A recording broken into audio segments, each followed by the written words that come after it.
谁能想到，这款曾经霸榜全球的神作《德姆拉克》居然也要走到尽头了。当年一上线就拿奖拿到手软，上亿人同时在线，那是属于 VR 游戏的黄金时代。可惜，再辉煌的传说也敌不过时间，排名一路暴跌，直到现在，这游戏彻底凉了。就在刚才，系统发出了最后的通牒，还有30分钟，这个世界就要彻底消失了。关服前的最后时刻，全服排名前5的大佬居然全都聚齐了，排名第1的凯撒。还有那个紫色皮肤的壮汉紫薇，大家都在吐槽这游戏有多烂，明明希望他早点倒闭，可真到了这一天，心里却不是滋味。排名第4的剑皇也纳闷，这游戏虽然看脸，但确实挺好玩的，怎么说凉就凉了呢？结果排名第3的酷酷鸡一开口就扎心了，杀条龙才给一块砖头，这种掉落机制，这游戏能活到现在才是奇迹。这下两人直接掐起来了，一个吐槽对方戴的面具图，一个当场就要动手打架。谁能想到，这些站在巅峰的大佬们，最后居然像小孩子一样吵个不停。看着这群老对手，凯撒一句话也没说，因为他知道这种吵闹的日子马上就要彻底消失了。看着即将消失的世界，凯撒叹了口气，心里全是遗憾。旁边的紫薇倒是很理解，毕竟没人比凯撒更努力，那种神级操作看一次就被震撼一次。可酷酷鸡却忍不住补刀，说老天爷其实挺公平的，凯撒的运气简直是所有人里最烂的，一个连传说技能都没有的人，居然能硬生生打到全服第1。紫薇也感慨，要是这家伙运气稍微好点，恐怕早就把所有人甩在身后了。想起他以前强化装备连碎10次，气得当场破防的样子，大家忍不住笑出了声，这大概就是这位全服第1最真实的模样。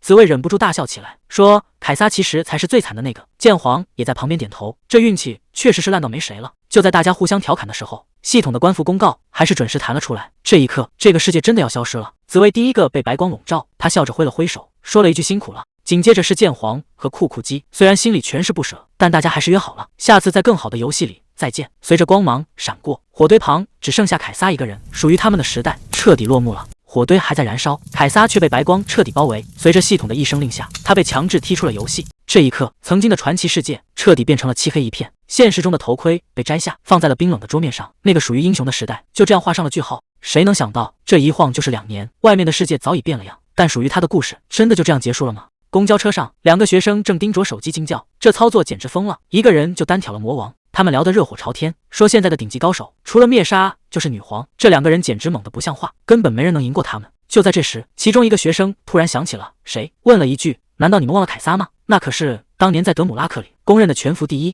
可惜自从官服之后，他就彻底没消息了，谁也不知道这位传奇去了哪。他们聊得起劲，却根本没注意到那个被他们封神的凯撒，此时正穿着一身军装，就坐在他们旁边，听着自己的传说。凯撒没说话，只是嘴角微微扬起，露出了一个意味深长的笑。就在德姆拉克官服2年后，一款叫救世主之神的新游戏彻底火遍了全球，大家都管它叫 Gods。 这游戏的规模大得惊人，不仅玩家多，种族和职业更是多到数不清，简直就是一个想怎么玩就怎么玩的无限自由世界。就在所有人都在疯狂冲击的时候，那个曾经消失了2年的男人终于脱下了这身军装。他看着新游戏的招牌，心里只说了一句话：等着我，我回来了。谁能想到，这个刚刚退伍的道贤，就是当年那个统治全服的第1玩家凯撒，真正的王者，现在要重新接管这个世界了。道贤刚踏进家门，连包都没来得及放下，就扯着嗓子大喊：我的游戏仓在哪？妹妹和老妈都看傻了，这亲哥刚退伍回来，连个招呼都不打，满脑子竟然全是游戏。老妈在旁边直叹气，说这儿子算是白养了，小时候只知道喊妈，现在眼里只有那个大铁罐子。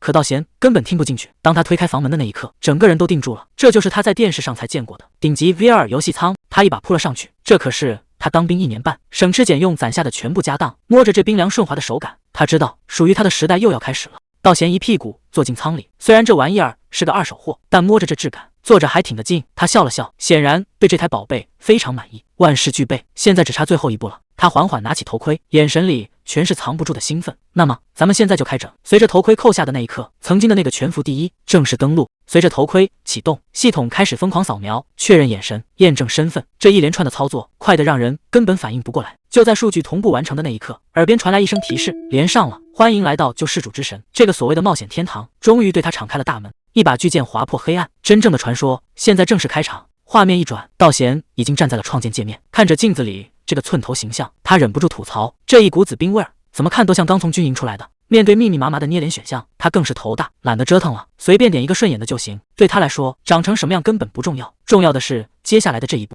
系统提示输入昵称，他嘴角微微上扬，没有丝毫犹豫，直接敲下了那个曾经让全服玩家胆寒的名字——凯撒。那个男人，他真的回来了。随着一道蓝色光柱，角色创建成功，走你！直接传送新手区，欢迎来到凯撒的时代。可当他睁开眼，眼前的景象让他彻底愣住，这哪是什么新手村，分明就是个修罗场。到处都是战火，断壁残垣，这真实感也太离谱了。他忍不住感叹，这难道就是现在的虚拟现实？还没等他缓过神，系统的提示再次弹出，请选择你的武器。真正的战斗从这一刻才算正式打响。看着满屏的武器选项，道贤忍不住吐槽，全是些破铜烂铁，连个像样的装备都没有。不过对他来说，选什么都一样，还是老规矩，拿把最顺手的长剑。毕竟从以前开始，他就只习惯用剑解决问题。可就在他刚握住剑柄时，身后突然传来一声暴喝：“喂，你在这儿干什么？”一个穿着华丽铠甲的男人气势汹汹地冲了过来，来的人不是别人，正是骑士团长查理。这下麻烦了，新手教程刚开始就撞上了硬茬子。还没等道贤反应过来，查理一把拽住他的手，不由分说就往火场里冲。快跟我走！其他雇佣兵已经开战了。系统提示音响起，查理强行拉他入伙，两人正式组队。可越往深处走，眼前的景象就越惨烈。查理停下脚步，语气里满是愤怒。那些混蛋居然背叛了，跟怪物穿起了同一条裤子。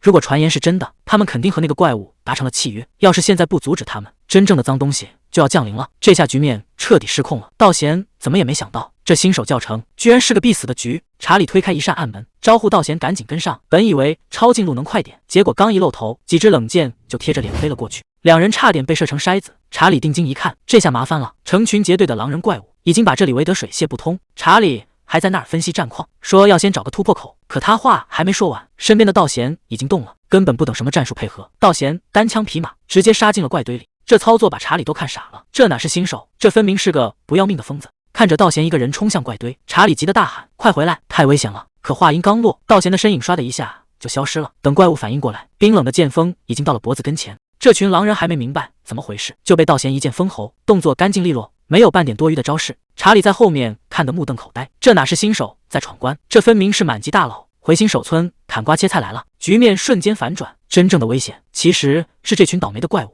怪物咆哮着扑了上来，手里的重兵器眼看就要砸下，可道贤连眼皮都没眨一下，一个侧身，对方连他的衣角都没碰到。趁着怪物失去平衡，道贤顺势一记重踢，这一脚力道极大，直接把怪物的下巴踢碎了。刚才还凶神恶煞的家伙，这下连惨叫都发不出来，烂泥一样瘫在地上，彻底废了。就在其他怪物想围攻时，远处突然飞来一支冷箭，精准扎进了怪物的喉咙。看来这场混战有人在暗处盯着呢。道贤反手就是一记横扫，剑气划出一道完美的弧线，刚才还围攻他的怪物瞬间全被掀翻在地。他收起长剑，本来还担心太久没练手，动作会有点生疏，结果发现这具身体状态好的离谱，不仅没有半点疲劳感，反而觉得浑身轻盈，甚至比以前还要顺手。这下轮到查理怀疑人生了，他站在远处，半天没缓过神来，这哪是普通人的战斗力，这简直就是个行走的杀戮机器。查理现在看道贤的眼神，简直像在看偶像，一个人单挑5个怪物，这战斗力让他彻底服了。系统提示音响个不停，查理的好感度疯狂飙升。道贤心里直犯嘀咕，这好感度也太好刷了吧？难道这地方的人都没见过世面？可查理已经在心里开始疯狂脑补了，一个无名小卒居然这么猛，这哪是普通佣兵，这分明是传说中的英雄降临。就在这一瞬间，查理的好感度直接拉满。现在就算道贤当面干坏事，查理估计都会觉得他是在拯救世界。这下麻烦了，被这种死忠粉缠上，以后想低调都难。道贤这运气也是没谁了，随便打打，竟然拿到了稀有称号，全属性直接加了2点，这下战斗力又涨了1截。旁边的查理还在那乐呵，觉得有道贤在，这仗简直稳赢了，只要冲进去干掉黑魔法师，就能回家庆功。可话还没说完，大殿里突然紫雷大作，这动静明显不对劲，查理当场就懵了，召唤仪式居然提前开始了。还没等两人反应过来，一只巨大的怪物已经从雷光里钻了出来。看来这最后的决战比想象中要麻烦得多，查理这次是真的要拼命了。他大吼着让道贤快走，自己一个人留下来断后，去阻止那个该死的召唤者。他全身爆发出耀眼的圣光，把所有的希望都压在了道贤身上，甚至开始为道贤祈祷。随着一声愤怒的咆哮，查理义无反顾地冲向敌阵，打算用自己的命给道贤换一个机会。可道贤站在原地，整个人都看懵了，这剧情完全不对劲啊！明明在之前的攻略视频里，查理根本没这一出，这剧本怎么说变就变了？道贤盯着手机里的攻略，越看越觉得不对劲，查理居然一个人先进去了，这跟原定的剧本完全不一样。虽然知道这游戏会根据玩家的行为改变走向，但这变化也太离谱了。就在他走到大门前时，眼前突然弹出了一堆从未见过的系统提示，警告他一次只能进一个人，而且一旦死在里面，后果简直不堪设想。道贤这下终于反应过来了，这哪是什么普通教程，这分明是撞了大运，触发了传说中的隐藏剧情。这下有意思了，这种1/1000的机会居然被他给碰上了。面对这种送上门的奖励，道贤根本没打算拒绝，他想都没想就点了确定。毕竟这种隐藏机会错过了可就真没了。可他刚踏进大门，耳边就传来了一阵撕心裂肺的惨叫。那个躲在暗处的召唤者这下彻底玩砸了，他原本想控制怪物，结果对方根本不听使唤，反而直接反水了。看着眼前这失控的场面，道贤心里很清楚，真正的硬仗现在才刚刚开始。伴随着锁链崩断的声音，这只庞然大物终于露出了真面目。系统提示瞬间刷屏，被束缚的铁血魔龙，光听这名字就知道这家伙有多难对付。虽然他身上还缠着锁链，但那股恐怖的杀气已经彻底锁定了道贤。一个人面对这种级别的怪物，这下麻烦真的大了，局面已经完全失控。就连这些怪物也被强行分成了3、6、9等，普通的货色根本不算什么，真正的麻烦才刚刚开始。谁能想到，这游戏竟然完全照搬了德姆拉克的设定，从装备到等级，全都被安排得明明白白。在所有怪物当中，最恐怖的只有一种，那就是拥有自己名字的家伙。这就是传说中的有名号 BOSS 铁血魔龙，光是站在他面前，普通人就已经没命了。道贤这次是真的踢到硬骨头了，魔龙这一嗓子直接把局面带到了死地，光是这股威压就让周围的空气彻底凝固。这下麻烦大了，系统面板全是刺眼的警告，移动速度、攻击力、防御力全都被削减了一大截。道贤忍不住骂出了声，这群游戏策划简直没良心，这种难度的削弱根本就是想让他死在这。虽然这头畜生的能力被封印了，但局面依然不容乐观。只要被那只巨大的龙爪拍中，瞬间就会变成肉泥。真正的生死考验现在才正式开始，只要被这爪子碰到，绝对会当场没命。这种命悬一线的局面，换成别人早就崩溃了。但对道贤来说，这种死里逃生的场面简直就是家常便饭。以前在德姆拉克的时候，他每天都在这种地狱里打滚，每次遇到这种绝境，他其实都只有一个选择，那就是彻底豁出去，跟对方硬碰硬，不是你死就是我亡。局面已经到了这一步，再怎么躲也没用了，唯有正面迎击，才能在这场死局里杀出一条血路。道贤的身影快得像一道闪电，在魔龙的狂轰滥炸中，强行找出了唯一的生路。这种级别的硬碰硬，只要稍微慢上1秒，瞬间就会被撕成碎片。但他不仅躲开了，甚至还完成了反击。可结果呢？这一剑下去，魔龙的血条几乎动都没动。120点伤害，对于这种级别的怪物来说，简直就是在刮痧。忙活了半天，连对方的皮毛都没伤到，这场仗到底还怎么打？2次攻击才打掉120点血，这伤害数据简直让人绝望。道贤这下总算明白了，为什么社区里的人都说这是最阴间的难度，这根本就不是给玩家准备的关卡。论坛上早就吵翻了天，所有人都在说，想在新手村干掉这种怪物，简直是疯了。这头铁血魔龙设计出来就没打算让人打赢，哪怕是顶尖高手，在这里也只有吃瘪的份。看来这不只是在挑战 BOSS， 而是在挑战一个必死无疑的结局。谁能想到，在这种必死的局面下，道贤居然还敢主动出击，这一刀下去，整个游戏世界都安静了。就在这时，魔龙的名字突然变了，原本不可战胜的怪物竟然显示出了真实身份——带斗之魔龙。这下整个社区彻底炸锅了，所有人都在刷屏，这到底是怎么回事？难道是系统出 bug 了？一个1级的新手竟然做到了连顶尖高手都完成不了的壮举，这已经不是在玩游戏了，这是在创造神话。没人知道发生了什么，但所有人都意识到，这游戏的天怕是要变了。随着最后一声惨叫，不可一世的铁血魔龙终于彻底倒下了。谁能想到，这个被公认为必死的关卡，竟然真的被他硬生生打穿了。紧接着，系统的成就提示疯狂刷屏，新手村首杀传说级 BOSS 独自挑战成功。这一连串的头衔，每一个都足以让全服玩家疯狂。道贤拄着剑站在原地，看着眼前这离谱的一切，连他自己都觉得刚才发生的这一切简直像是一场梦。但这仅仅是个开始。作为第一个打破规则的人，系统给出的奖励恐怕会超出所有人的想象。看着魔龙彻底凉透，道贤收起重剑，心里忍不住感叹：这怪物的命确实够硬。既然系统判定他是首杀，那就意味着连前世那些顶尖的高手们也全都栽在了这里。想起那些老对手，道贤忍不住想笑。酷酷鸡现在肯定气得跳脚，指着屏幕大骂：策划不是人，这游戏根本就没打算让人通关。紫薇估计也在一旁看笑话，觉得这纯粹是个垃圾游戏，谁玩谁倒霉。就在这时，系统奖励终于到账了，第一击杀者的称号正式解锁，属于他的传奇现在才真正拉开序幕。就在这一刻，系统的奖励提示彻底刷屏了，武器大师、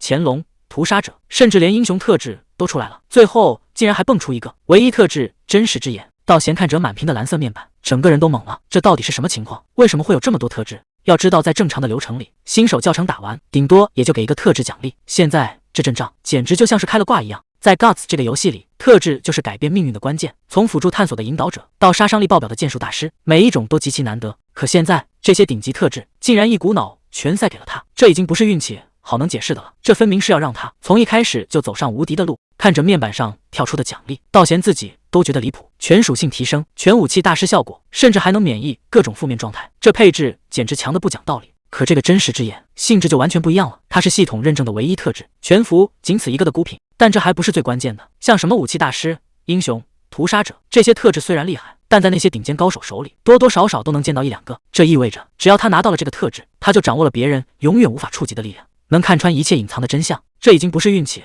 好能形容的了，这简直就是中了全服最大的头奖。有了这些底牌，接下来的路他想输都难。一个唯一特质，外加5个顶级特质，甚至还拿到了传说级称号第一击杀者，这波奖励简直逆天了。道贤看着这些属性加成，心里别提多美了。这种好事竟然能轮到他这个倒霉蛋头上，这感觉简直比吃了蜜还甜。可还没等他高兴太久，沉重的大门被缓缓推开，外面的世界似乎已经彻底变天了。门后出现的竟然是骑士团长查理，他现在满身是血，哪里还有半点团长的威风？查理嘴里不停地念叨着，眼神里全是绝望。谁能想到，这位曾经不可一世的强者，竟然会被逼到这种地步？查理简直不敢相信自己的眼睛，他明明听到了魔龙的惨叫，可眼前的男人身上竟然连个擦伤都没有。他死死盯着道贤，问出了那个所有人都想知道的问题：你到底是什么人，竟然能毫发无伤地解决掉那种怪物？道贤刚想随便找个借口糊弄过去，结果查理根本不听，他已经开启了疯狂脑补模式，认定道贤就是乱世中降临的英雄。查理越说越激动，甚至觉得道贤就是拯救世界的唯一希望。他当场挺起胸膛，眼神里充满了狂热的崇拜。就在道贤一脸无语的时候，这位骑士团长竟然直接单膝跪地，看这架势，他是打算彻底赖上这位英雄了。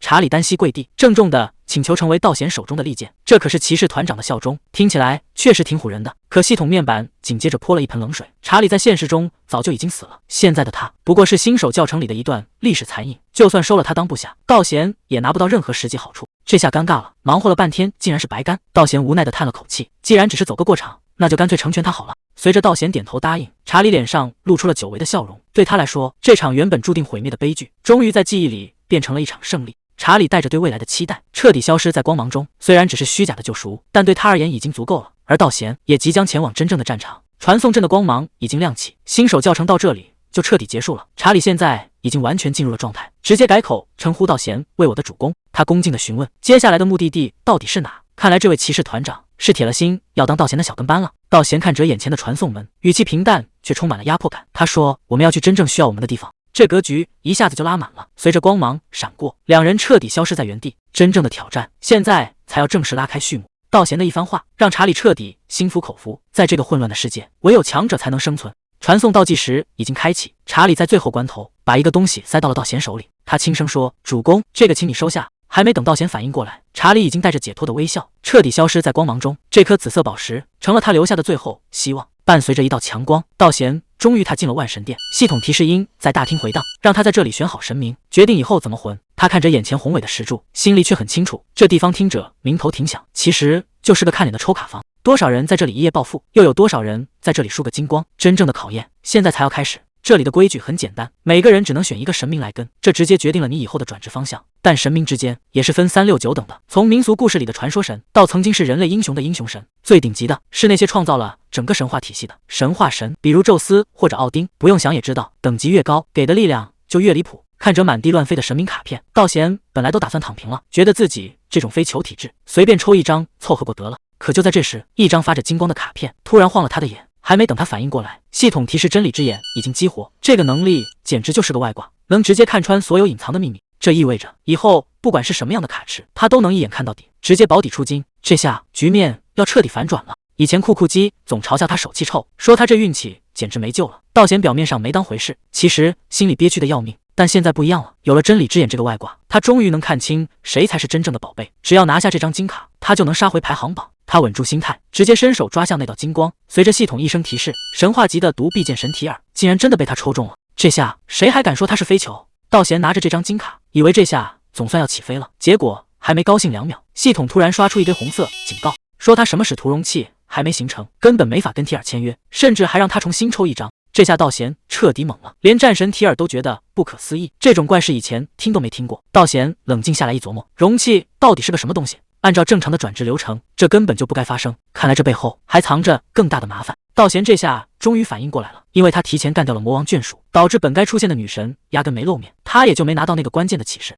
他赶紧打开系统面板一看，职业那一栏竟然还是冒险者，根本就没有使徒这2个字。这下麻烦大了，没有使徒的身份，这些神明卡片对他来说就是废纸，不管抽到谁都会被系统拒绝。等了这么久，结果却卡在了最基本的一步，道贤直接瘫坐在地上，这回真是白忙活了。道贤现在愁得想撞墙，甚至动了删号重练的念头，可一想到要等整整60天，他这心里就跟滴血一样。就在他走投无路的时候，地上突然冒出一道诡异的红光，这颜色他以前听都没听过，更别说见过了。他试着伸手一碰，系统竟然提示他触发了隐藏卡，原来那个被嫌弃的冒险者身份才是开启这个秘密的唯一钥匙。随着红光散去，被遗忘的最后一位冒险者卡西亚竟然成了他的守护神。谁能想到，这根本不是什么死胡同，而是全服唯一的隐藏大招。随着系统提示转职成功，传送的倒计时也跟着响了起来。道贤看着自己这双充满力量的手，心里总算是有底了。有了这个逆天的隐藏职业，这辈子绝对值得再拼一把。他嘴角微微上扬，曾经那些高不可攀的目标，现在看来也不过如此。倒计时还在继续，他的身影已经开始变得模糊，但这只是个开始。这一次，他不仅要重回巅峰，还要成为那个让所有人仰望的顶级玩家。这里就是阿夫塔特，所有玩家梦开始的地方。看着挺热闹，但现实往往比想象中残酷。大街上到处是抽卡抽废了的倒霉蛋，只能互相安慰，找点心理平衡。而那些穿的人母狗样的工会星探，正瞪大眼睛物色有潜力的新人。在普通玩家眼里，这帮人跟凡人的街头推销员没区别，整天就想着怎么把人忽悠进工会。就在这片乱哄哄的新手村里，带着隐藏职业的道贤马上就要降临了。这两个星探正为业绩发愁，刚好撞见了刚传送过来的道贤，结果他们看了一眼就直摇头，觉得这小子一副魂不守舍的样子，简直就是个无可救药的废柴。他们觉得招这种人纯属浪费时间，叹了口气就直接走开了。但这俩人绝对想不到自己到底错过了什么。此时的道贤正盯着系统面板里的英雄级项链，那属性简直强到离谱，他哪是精神崩溃啊，他这是被突如其来的大奖给彻底爽翻了。还没等到贤缓过神来，系统任务就直接弹到了脸上。原来是猎人丹特在全城发悬赏，要大家去清理那帮讨厌的哥布林。这下整个新手村都炸锅了，大家发现不用排队领任务，全都兴奋的不行，大街上到处都是喊着组队的吆喝声。道贤看着这乱哄哄的场面，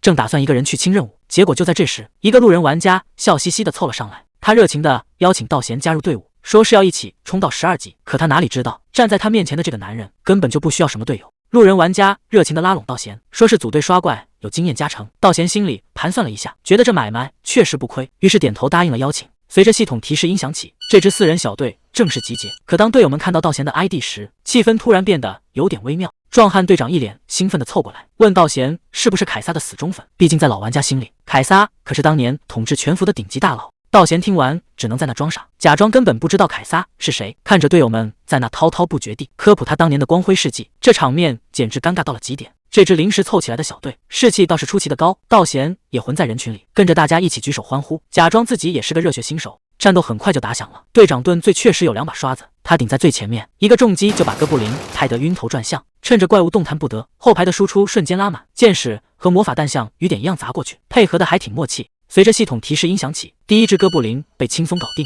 看着队友们兴奋的样子，道贤心里很清楚，真正的麻烦可还没露面呢。谁也没想到哥布林的数量会突然翻倍，这群怪物像疯了一样发起冲锋，场面瞬间就失控了。盾最死死顶住盾牌，大声催促队友赶紧输出。可怪物的力气大得惊人，他感觉自己快要撑不住了。更糟糕的是，防御技能还在冷却当中，眼看防线就要被彻底撕碎，队友们急得大声尖叫。就在这千钧一发之际，一直划水的道贤终于动了，他猛地飞身一跃，直接从半空中杀入战场。道贤这一出手，快得简直像一道闪电，队友们甚至还没看清他的动作，眼前的哥布林就已经身首异处，原本摇摇欲坠的防线，瞬间就被他一个人给救了回来。看着系统提示疯狂刷屏，后排的队友全都看傻了。盾罪这下总算见识到了什么叫真正的顶级操作，他兴奋地大喊着凯撒的名字，语气里全是掩饰不住的崇拜。这一场单方面的屠杀，让原本绝望的局面彻底反转。但这仅仅是个开始，道贤的真正实力还没发挥出一半呢。队友们这下彻底服了，围着道贤疯狂欢呼，盾罪更是乐得合不拢嘴，觉得有这种大神带队，这局简直是稳赢了。可他这 flag 还没立完，整个人就突然僵住了，他死死盯着道贤的身后，声音都开始打颤。就在大家放松警惕的时候，真正的危险才刚刚降临，无数只哥布林从森林深处钻了出来，密密麻麻的封死了所有退路。这根本不是什么简单的遭遇战，他们这是掉进怪物窝里了。看着这漫山遍野的绿皮怪物，这下麻烦真的大了。看着漫山遍野的哥布林，盾罪这下是真的怂了，他大喊着让大家赶紧撤，这种规模根本就没法打。可道贤根本没打算跑路，他反而迎着怪物群冲了过去，速度快的只剩下一道残影。盾罪在后面嗓子都喊哑了。此时的道贤已经杀红了眼，面对成百上千的哥布林大军，他不仅没有后退半步，反而抡起重剑正面硬刚。这一剑挥出的威力，简直像要把整片森林都给掀翻，巨大的气浪瞬间席卷全场。这哪里是在刷怪，这简直是在清场啊！回忆曾经德姆拉克的时候，紫薇实在看不下去了，当面吐槽道贤，说他打起架来简直不要命，这种鲁莽的性格简直跟酷酷鸡有得一拼。道贤却一脸淡定，根本没觉得自己哪里不对。紫薇急得直跳脚，残血状态还敢去硬刚大 boss， 这不是找死是什么？结果道贤只回了一句话，就把天给聊死了。他说：“但我最后不是赢了吗？”这话一出，紫薇直接被噎住了。虽然听着很有道理，但这打法确实太吓人了。看着眼前黑压压的哥布林大军，盾罪心里直打鼓，觉得这仗打得实在太鲁莽，完全没必要冒这种险。他一边往后退一边喊：“这局面根本顶不住，咱们还是先开溜吧。可话还没说完，道贤已经化作一道残影，直接杀进了敌阵。盾最下的大喊他的名字，以为他这是去送死，但在道贤眼里，这根本不是什么鲁莽，而是绝对的实力压制。真正的战斗现在才刚刚开始。面对成群结队的哥布林，道贤根本没打算退缩，在他看来，只要有必胜的把握，那就不是在冒险。就在落地的瞬间，他直接发动了技能重击，恐怖的冲击波瞬间在森林里炸开。这哪里是战斗，简直就是单方面的收割。系统提示刷个不停，哥布林在他面前连一招都接不住，这下麻烦了。这群小怪还没反应过来，就已经成了道贤的战利品，局面彻底失控。真正的杀戮才刚刚开始。他身形一闪，直接在怪堆里拉出一道残影，这身法快到让人看不清。哥布林还没来得及反应，就已经被彻底清场。场上只剩最后一个毒箭哥布林了。道贤心里很清楚，面对成群的敌人，必须先解决掉远程威胁。就在这一刻，系统提示突然刷屏，道贤竟然在战斗中觉醒了稀有的超越特质。凭借这股不屈的意志，他的实力已经突破了极限。接下来的战斗才是真正的降维打击。这根本不是在战斗，而是道贤单方面的屠杀。面对哥布林的围攻，他连眼皮都没眨一下，长剑挥出的瞬间，空气都被直接撕裂。这些怪物还没看清他的动作，就已经身首异处。道贤的身影快如闪电，在敌阵中横冲直撞，根本没人能拦得住他。就在这时，又一只哥布林扑了上来，结果却被他反手一剑死死地压制在原地。这下麻烦了，这群怪物终于意识到，他们面对的根本不是人类，而是一个杀不死的怪物。谁能想到，道贤竟然还有这种隐藏手段？就在他捡起匕首的那一刻，系统的提示音直接炸了，武器大师特质彻底激活，这意味着他能无视所有职业限制，随心所欲地使用任何武器。道贤冷笑着说：“这下可有意思了。”他反手握住匕首，瞬间看穿了敌人的致命死穴，直接发动技能弱点打击。这一次精准到了极点，哥布林甚至连惨叫都发不出来，就被当场爆头。局面已经完全反转，掌握了全职业技能的道贤，现在才是真正的战场主宰。在道贤手里根本没有废品这一说，他随手捡起一根破木棍，系统的提示音就再次响起。武器大师的特质简直离谱，不仅帮他无视了装备限制，还瞬间解锁了钝器专属技能。这下好玩了，道贤反手就是一记重击，哥布林还没反应过来，脑袋就直接开了花。这一招横扫千军，不仅威力惊人，还让他的武器熟练度疯狂飙升。现在的道贤已经成了真正的全能战神，捡到什么就能精通什么。这群怪物今天一个也别想跑。这升级速度简直是在开挂。道贤看着满地的战利品，各种武器熟练度都在疯狂飙升。原本以为只是能学技能，没想到上手就能直接精通，这种成长速度连他自己都觉得离谱。但这画面落在盾罪眼里，简直让他开始怀疑人生。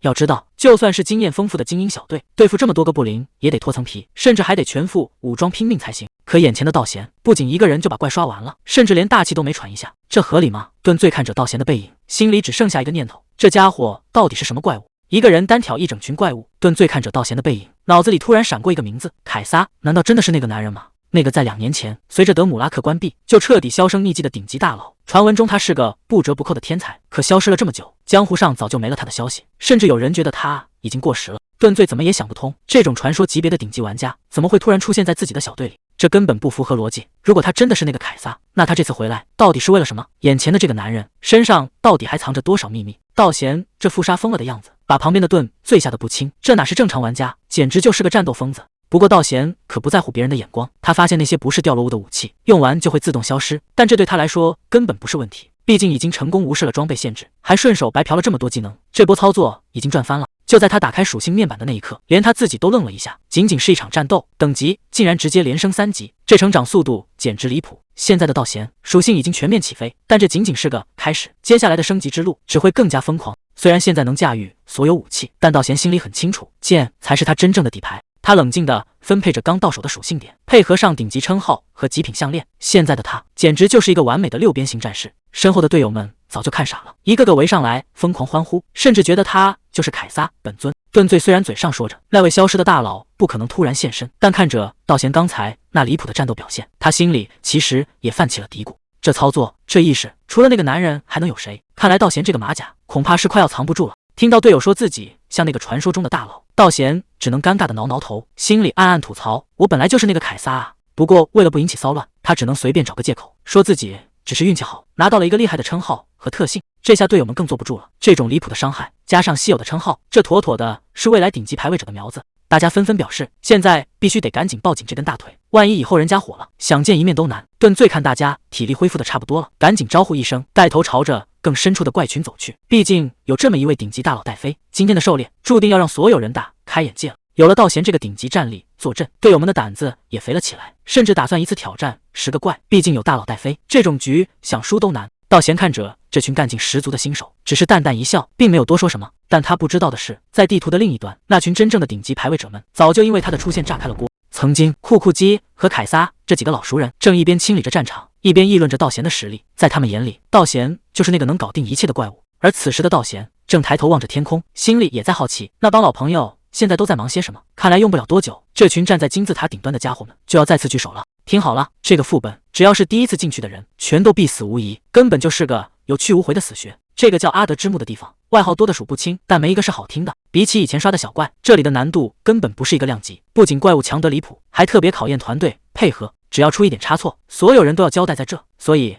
大家都管他叫新人杀手。还没走几步，队伍里的心态就崩了。有人抱怨这根本不是给人打的，甚至有人想单飞。法师妹子听着这些牢骚，脸色沉了下来。看来这次的麻烦比想象中还要大。队友们心里都清楚，这关要是过不去，以后的高级副本连进门的资格都没有。盾说的没错，如果连这道坎都跨不过，那这辈子也就到头了。道贤看着眼前的局面，心里很明白，这游戏跟现实社会一模一样，大公会招人，只要有经验的老手。看看这些招募信息，没打过哥布林百夫长的，连面试的机会都没有。想靠作弊混过去，别做梦了。在这个世界里，冒险之书记录着你的一切，这种小聪明根本行不通。在这个世界里，你做过的每一件事，不管是收集材料还是击杀首领，全都会被记录在冒险之书里。这就像是一份无法造假的简历。如果你想加入下一座城市的开荒团，现在就必须咬碎牙，把眼前的难关挺过去。道贤带着队伍继续深入，他心里很清楚，接下来的这个对手跟之前的完全不是一个级别，这是通往下一站的必经之路，也是必须拿下的硬骨头，没有任何退路可言。真正的考验现在才正式开始。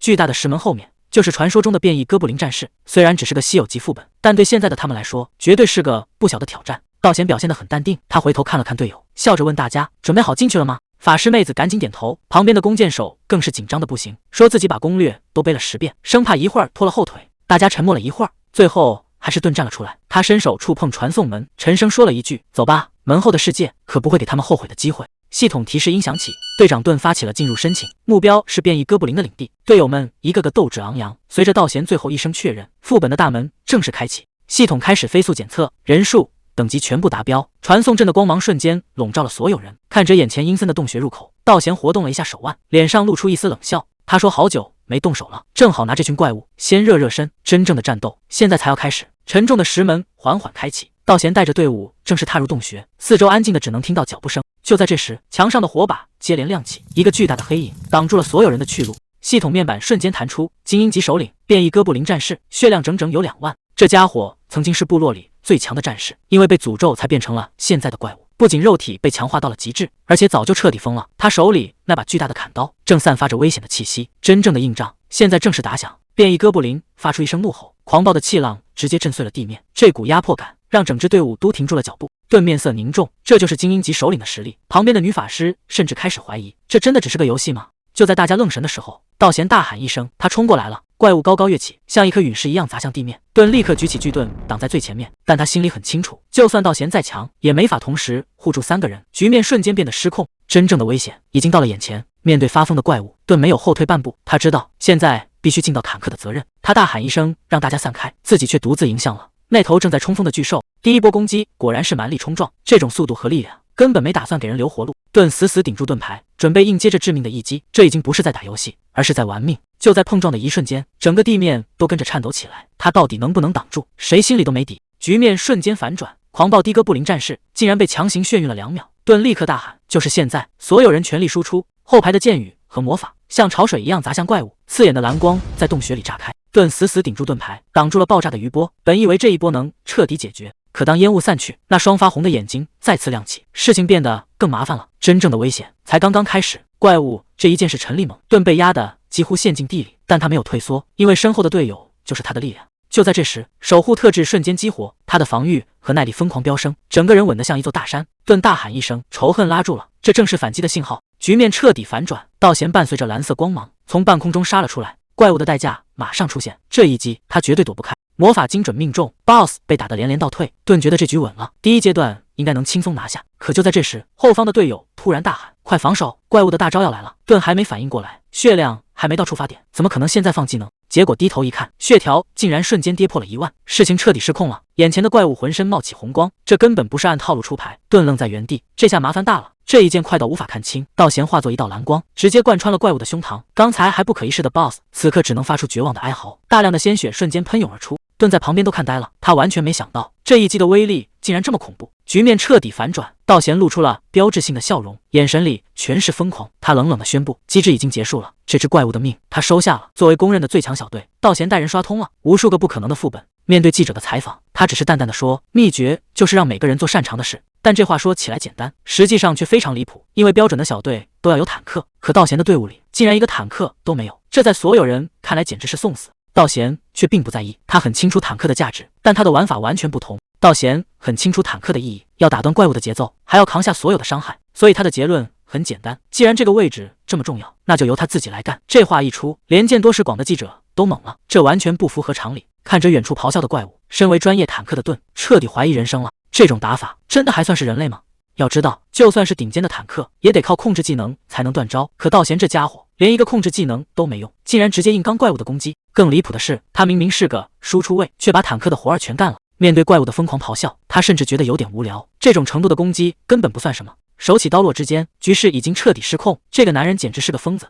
道贤的攻击招招致命，每一剑都精准的刺向要害，看得队友们目瞪口呆。更可怕的是，怪物的攻击动作还没做完，就又被他强行打断了。就在这时，怪物的血线掉到了20%，真正的麻烦要来了。盾立刻大声提醒所有人做好准备，第二阶段马上开始。随着一声怒吼，怪物的气息彻底变了，局面恐怕要失控。系统提示刷屏了，怪物不仅进入了狂暴状态，还觉醒了极其罕见的变异特质。道贤等的就是这一刻，他很清楚，真正的挑战现在才开始。这个被称为变异特质的能力，赋予了怪物2种致命的规则，也就是所谓的007机制。如果物理攻击连续超过4次，全队都会被挂上虚弱状态，这简直是不让人近身。更绝的是，一旦魔法伤害连续超过3次，所有的攻击都会被原样反弹。这下麻烦大了，怪物的一声怒吼直接触发了狂暴效果，全队的攻击和移动速度瞬间暴跌。队友们这下彻底慌了，本来这怪物就难对付，现在又被挂上减速负面状态，这仗还怎么打？就在所有人陷入绝望时，道贤身上突然亮起金光，他的英雄特质竟然在这个时候觉醒了，所有的负面效果对他全部无效，不管是狂暴还是变异，根本没法影响他分毫。道贤冷笑一声，既然这些限制对他没用，那接下来的局面就要反转了。盾赶紧大声指挥，让其他人先全力躲避，千万别在这个时候拖后腿。面对怪物无解的变异机制，盾心里也没底了，他急忙询问道贤是不是也没招了。道贤却表现得异常冷静，只是淡淡的回了一句，在那等我一下。还没等盾反应过来，道贤的眼神已经彻底变了，浑身散发出让人胆寒的杀气。他冷冷地丢下一句话，我去把他切了。话音刚落，道贤整个人化作一道残影，直奔咆哮的怪物冲了过去。真正的反击开始了，道贤这一出手，直接把全场给看傻了。在所有人都被减速控制的时候，他竟然能行动自如。队友们完全不敢相信，明明大家都中了负面状态，凭什么他能像没事人一样在怪物身上疯狂输出？盾越看越觉得不对劲，这已经不是伤害高低的问题了，道贤展现出来的战斗技巧根本不是普通玩家能有的。这种压制力让他想起了一个恐怖的存在，眼前的这个身影正在和记忆中的那个人重叠。难道说道贤除了输出机器的身份，还隐藏着更惊人的秘密？这哪里是在打怪，简直就是单方面的屠杀。道贤现在的状态完全就是战神下凡，每一剑挥出都带着撕裂空气的威力，狂暴的怪物在他面前竟然连还手的余地都没有。盾在后方彻底看呆了，他看着那个冷酷的背影，下意识地念出了那个名字凯撒。这根本不是人类该有的速度，每一道剑光闪过，怪物的惨叫声就凄厉一分，局面已经完全失控了。谁能想到全队都束手无策的死局，竟然被他一个人硬生生的给劈开了。道贤的攻势越来越猛，眼前的怪物已经彻底成了他的磨刀石，每一剑下去都在见血。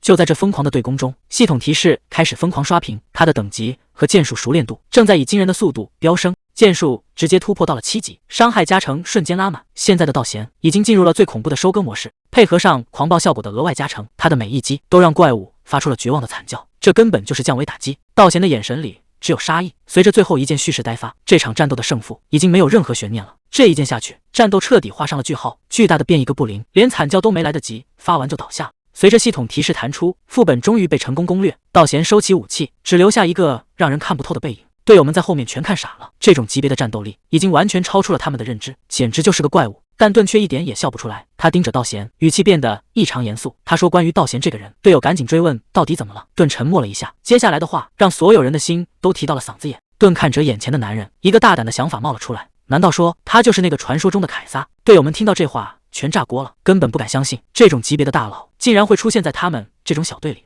随着副本通关的提示刷屏，所有人最担心的事还是发生了，排行榜第1名正是一主。这下全服都要炸锅了。凯撒不仅重回榜首，还顺手拿下了现实排名的第一，这波奖励简直是大爆特爆。从极品红装到专属称号，全都被他一个人收入囊中。尤其是这个英雄级的称号，属性加成简直强的不讲道理。看着满地的战利品，道贤只是淡定的收起长剑，随口说了句：“果然，哥布林也就这点水平，这哪里是在刷副本，这分明是在降维打击。”道贤随口的一句话，直接把强者的压迫感拉满了。在他眼里，刚才那场恶战不过是热身，队友们这下彻底看傻了。看着手里那些罕见的英雄级奖励，甚至还有极品施法词条，这可是他们平时想都不敢想的宝贝。两个队友激动的语无伦次，围着道贤不停的道谢。毕竟这种被顶级大佬带飞的感觉实在是太爽了。道贤倒是表现得很淡定，仿佛只是做了一件微不足道的小事。就在他准备离开的时候，身后的队友突然叫住了他。看着傅玉言幼稚的样子，显然还有更重要的事情。顿有些不好意思的凑过来，问道贤要不要看看刚刷新的排行榜。结果打开一看，第一名的队名居然叫盾的小队。这下顿尴尬的不行，赶紧跟道贤道歉，说自己当时没想那么多，早知道该起个霸气点的名字。道贤倒是没在意这些细节，他盯着排行榜上的数据，心里很清楚这个第一名的含金量到底有多重。在职业玩家眼里，这可不只是一个简单的排名，而是进入顶级公会的敲门砖。哪怕这只是个新手副本，能把名字刻在榜首的位置，就意味着这支队伍已经引起了各方势力的注意。真正的博弈现在才要开始。道贤心里很清楚，他现在的排名已经彻底压过了那个家伙。盾这帮人还以为占了便宜，一个个紧张的不行，又是道歉又是承诺要给补偿，生怕这位顶级大佬会怪罪下来。道贤却只是笑了笑，表现得非常大度。他说排名挂谁的名字都无所谓，反正自己也没想过要出这个风头。这番话一出，盾看他的眼神都变了，估计心里正感叹这才是真正的高人风范。可谁能想到，道贤心里压根就没想过什么荣誉。对他这种务实派来说，虚名只会带来没完没了的麻烦，只要实实在在的奖励到手，其他的他根本不在乎。看看这满地的战利品，这就是传说中的战士套装，从护甲到大剑全是稀有级别，在这个阶段，这简直就是毕业神装。道贤看着这些宝贝，心里早就乐开了花，拿到了这种级别的实惠，心情怎么可能不好？盾还在旁边一脸纠结，小心翼翼地问他，排名被抢了真的没关系吗？道贤这才回过神来，笑着摆了摆手，让他别把这点小事放在心上，毕竟对他来说，虚名哪有这些顶级装备箱，这波副本刷下来，他才是那个真正的赢家。这下顿这帮人算是彻底成了道贤的小迷弟，一个个又是表忠心又是欢呼，觉得道贤这人简直太够意思了，这格局确实没得说。就在这时，副本结束的提示刷了出来，巨大的传送阵在山谷中亮起，这动静意味着这趟冒险圆满收官。盾和队友宇振私下嘀咕说，以前在网上看到夸凯撒的帖子，还觉得那些人吹得太离谱，现在亲眼见了，才发现传闻竟然还是保守了。看着道贤站在光芒里的背影，他们心里只剩下一个念头，这就是顶级大佬的气场，跟着这样的人魂，以后绝对差不了。道贤回头招呼了一声，问他们还不走吗？盾这才反应过来，赶紧带着人一路小跑跟了上去。随着一阵耀眼的蓝光，众人唰的一下彻底离开了那个阴森的副本。等再次睁开眼，他们已经回到了城镇的后巷，但这地方显然跟普通街道不太一样。推开这扇不起眼的木门，里面竟然别有洞天，到处都是精致的药剂和古怪的仪器，阳光洒进来，照得整间屋子亮堂堂的。队友们这下像是土包子进城，忍不住到处打量，这地方简直像变魔术一样，跟外面完全是两个世界。道贤和盾倒是淡定得多，毕竟对他们来说，这趟满载而归的冒险才刚刚进入结算阶段。道贤刚进屋，就感觉到一股不友善的视线，柜台后面坐着个阴沉的男人，穿着一身黑斗篷，开口就没好气地问他们是谁。这个叫卡尔德的炼金术士，浑身上下透着一股邪气。队友们在后边小声嘀咕，觉得这家伙看着就不像好人。盾赶紧示意大家闭嘴，别在这时候惹麻烦。卡尔德还在那儿自顾自的摆谱，说他的研究需要大量的鲜血，要是没带够东西，就别在这儿浪费他的时间。结果道贤二话不说，直接把一瓶药剂拍在桌上，这一下把卡尔德整个人都给拍懵了。他定睛一看，这竟然是变异哥布林的血，而且距离任务开始竟然连40分钟都不到。卡尔德这下彻底破防了，他瞪大眼睛看着道贤，根本不敢相信，竟然有人能用这种速度完成这个几乎不可能的任务。道贤这波操作直接把卡尔德的好感度给刷爆了。这个原本阴沉的炼金术士，现在看道贤的眼神，简直像是在看救世主一样。紧接着，系统提示音就开始疯狂刷屏，任务奖励、大把经验，还有极品戒指。道贤的等级更是一路狂飙，这升级速度简直跟坐了火箭没区别。就在大家准备出发的时候，系统又弹出了一个特殊奖励，卡尔德竟然还额外送了一份礼物。看来这波人情算是彻底做扎实了。最让大家兴奋的是，他们终于通过了试炼，拿到了前往主大陆的入场券。这意味着真正的游戏世界才刚刚开启。队友们这下彻底玩嗨了，一个个又是蹦又是跳。毕竟跟着道贤这种大佬，不仅任务过得轻松，奖励更是拿到手软。卡尔德给的这个特殊奖励，竟然是一张亲笔写的明信片。道贤扫了一眼，觉得这玩意儿可以先压箱底，以后有空再慢慢研究。现在真正的重头戏是这张低级抽奖券，这可是他从万神殿出来后最期待的一个瞬间。虽然这抽奖的阵仗看着比万神殿差了不少，但道贤心里清楚，只要运气到位，低级券也能开出神装。为了不浪费这次机会，他直接开启了真理之眼，双眼瞬间爆发出耀眼的亮光。在这一招面前，任何隐藏的极品奖励都无处遁形。这下稳了，接下来的开奖结果绝对会超出所有人的想象。道贤随手点开了低级抽奖券，虽然没指望能出什么神装，但运气还算不错，拿到了一个蓄力斩技能。这招对他来说可是老相识了，以前战斗的时候没少靠他救命。不过这些都只是开胃菜，真正让他看中的是那张上线能到传说级的神券。只要这一发能入魂，接下来的路可就彻底起飞了。就在道贤准备点下确认的时候，系统界面突然变红了，上面赫然写着5秒后强制关机。这下凯撒的心态彻底崩了。谁能想到，在这最关键的节骨眼上，竟然触发了防沉迷系统。眼看着传说级奖励就在手边，结果人要被踢下线了，这下麻烦大了。这一断网，不知道又要错过多少好机会。道贤这才反应过来，自己竟然在游戏里抛了整整10个小时，这沉浸感实在太离谱，连现实世界的防沉迷警告都没注意到。眼看着倒计时已经跳到了最后3秒，道贤整个人都急疯了，他疯狂点击着屏幕，想在断线前的最后一刻把那张传说级抽奖券给用了。快点，再快一点啊！道贤在心里疯狂呐喊，只要能点开那张卡牌，这波就不算亏。倒计时已经进入最后阶段，道贤现在只想快一点，再快一点。可系统根本不给机会，就在这最关键的1秒，连接彻底断开。这一场强制下线，让所有的努力都白费了。真正的麻烦才刚刚开始。从虚拟世界被强行踢出来，道贤现在的状态非常不对，那种功亏一篑的绝望感让他根本无法冷静。他在这狭小的空间里发出了最不甘心的嘶吼。现实世界的太阳照常升起，但对他来说，天已经塌了。时间刚好跳到10点整，道贤等这一刻已经很久了。他兴奋地说：“终于成功了！”他没有1秒钟的犹豫，立刻翻身进入游戏舱。随着系统验证逐一通过，意识开始飞速同步，重返战场的通道已经开启。这一次，他要拿回属于自己的一切。刚回到游戏，道贤就急着往巷子深处钻。他现在满脑子只有一件事，必须立刻确认刚才拿到的东西。刚才明明看到了一道黄光，难道是传说级别的奖励？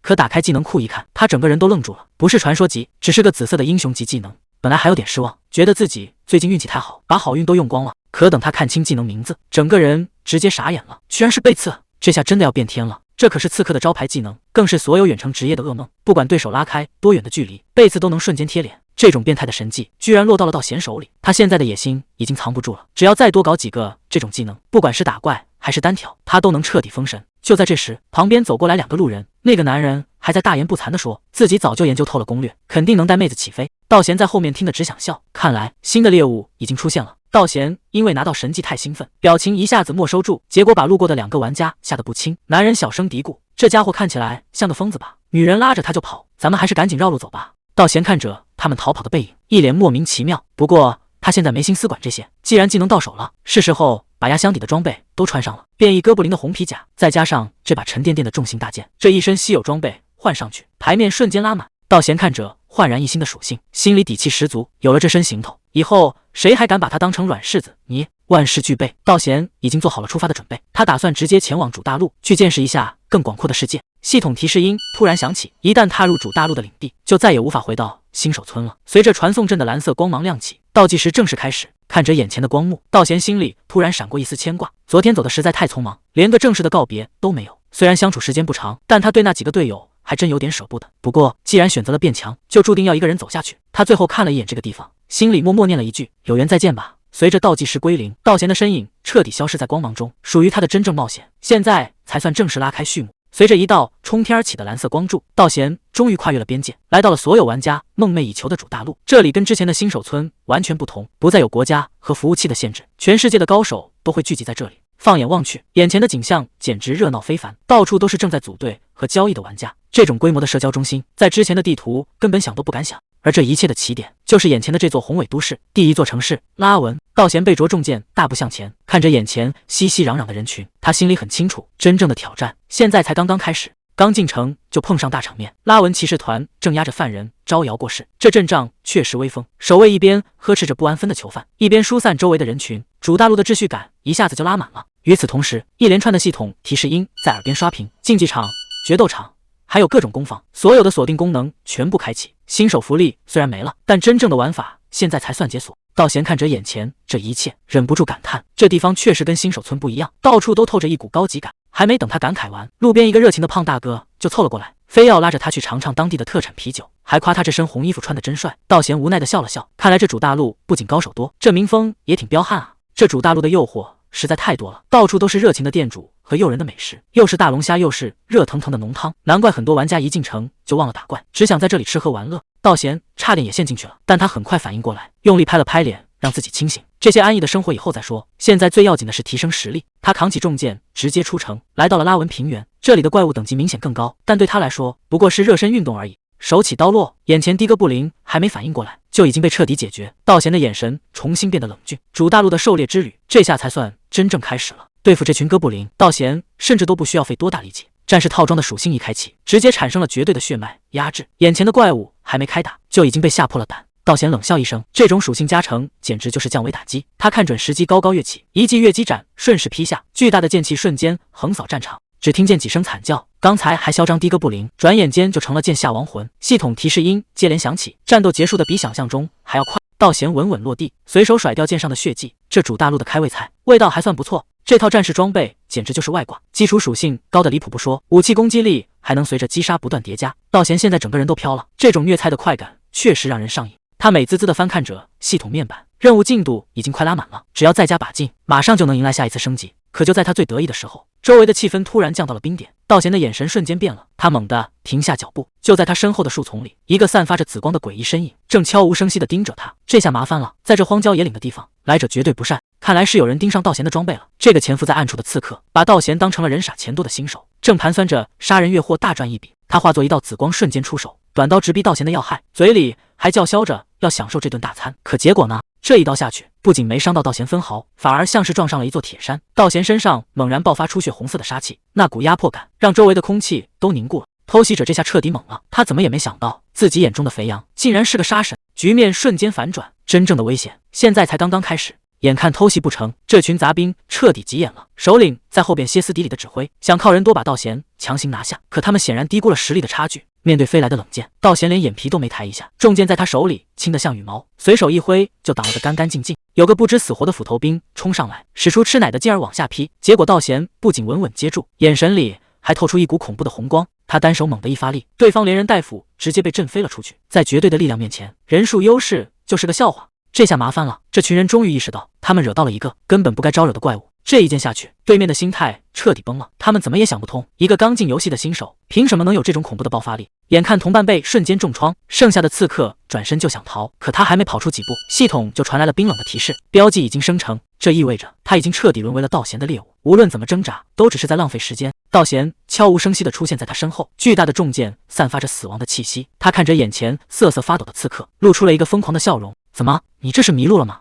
不管在哪，总有那么些人不听劝。游戏世界里也一样，这不是正规的竞技比赛，而是单方面的屠杀，也就是大家常说的红名玩家。不管是图个乐子，还是为了抢装备，这些人的理由五花八门。但要是问谁才是最烂的人渣，10个人里有9个会说就是道贤这种疯子。真正的麻烦现在才要开始。有一种人专门盯着刚出新手村的玩家，杀人越货，把别人的心血抢个精光，大家管这种人叫菜鸟杀手。很不巧，偷袭者面前站着的正是这行里最疯的一个。道贤冷笑着问：怎么，你这是迷路了吗？偷袭者彻底懵了，刚才那一招竟然是背刺，一个拿重剑的疯子凭什么能用刺客的技能？这下麻烦了，对方根本不按套路出牌。战斗结束的比想象中快，道贤站在满地狼藉中，系统判定这属于正当防卫，杀掉这些恶人，他的业力值一点没涨。这设定跟以前玩的游戏一模一样，只不过当初遇到的那些好人，终究只是极少数的例外。看着这些消失的尸体，他心里很清楚，现实世界里到处都是这种想吃人的混蛋。局面已经很明显了，想要活下去，就要比这些疯子更狠。闲话少说，先来收割一波任务奖励。哥布林讨伐和猎人的委托全部搞定，大把的银币和经验直接到账。随着一道金光闪过，道贤顺利升到了17级，通往西门禁区的权限也终于在这个时候开启了。大门缓缓推开，门后的景象却让人脊背发凉。拉文西森林，一个连游戏里的原住民都谈之色变的恐怖境地。路人 NPC 拼了命地想拦住他，说那里根本不是人待的地方。但道贤心里很清楚，真正的极品装备往往就藏在这些最危险的角落。跟东门那种一望无际的平原不同，西门这片森林茂密的让人喘不过气，进去了基本就是伸手不见五指。这里不光有成群结队的哥布林，还到处都是磨盘大的毒昆虫，他们最擅长从岩石缝隙里钻出来，给路过的玩家致命一击。在这种鬼地方，稍微不留神就会阴沟里翻船，所以西门森林的难度高到了一个离谱的程度。久而久之，这里就形成了一个保命的潜规则，想进去，队伍里至少得凑够3个人。这就是为什么西门门口总是挤满了人，所有人都在这儿拼命组队，谁也不敢一个人去送死。西门门口现在热闹的像个菜市场，到处都是3缺1的喊话声，大家都在这儿拼命摇人，毕竟谁也不想进去白白送命。尤其是奶妈职业，在这儿简直就是香饽饽，因为升级太难，根本没几个人愿意玩。就在大家伙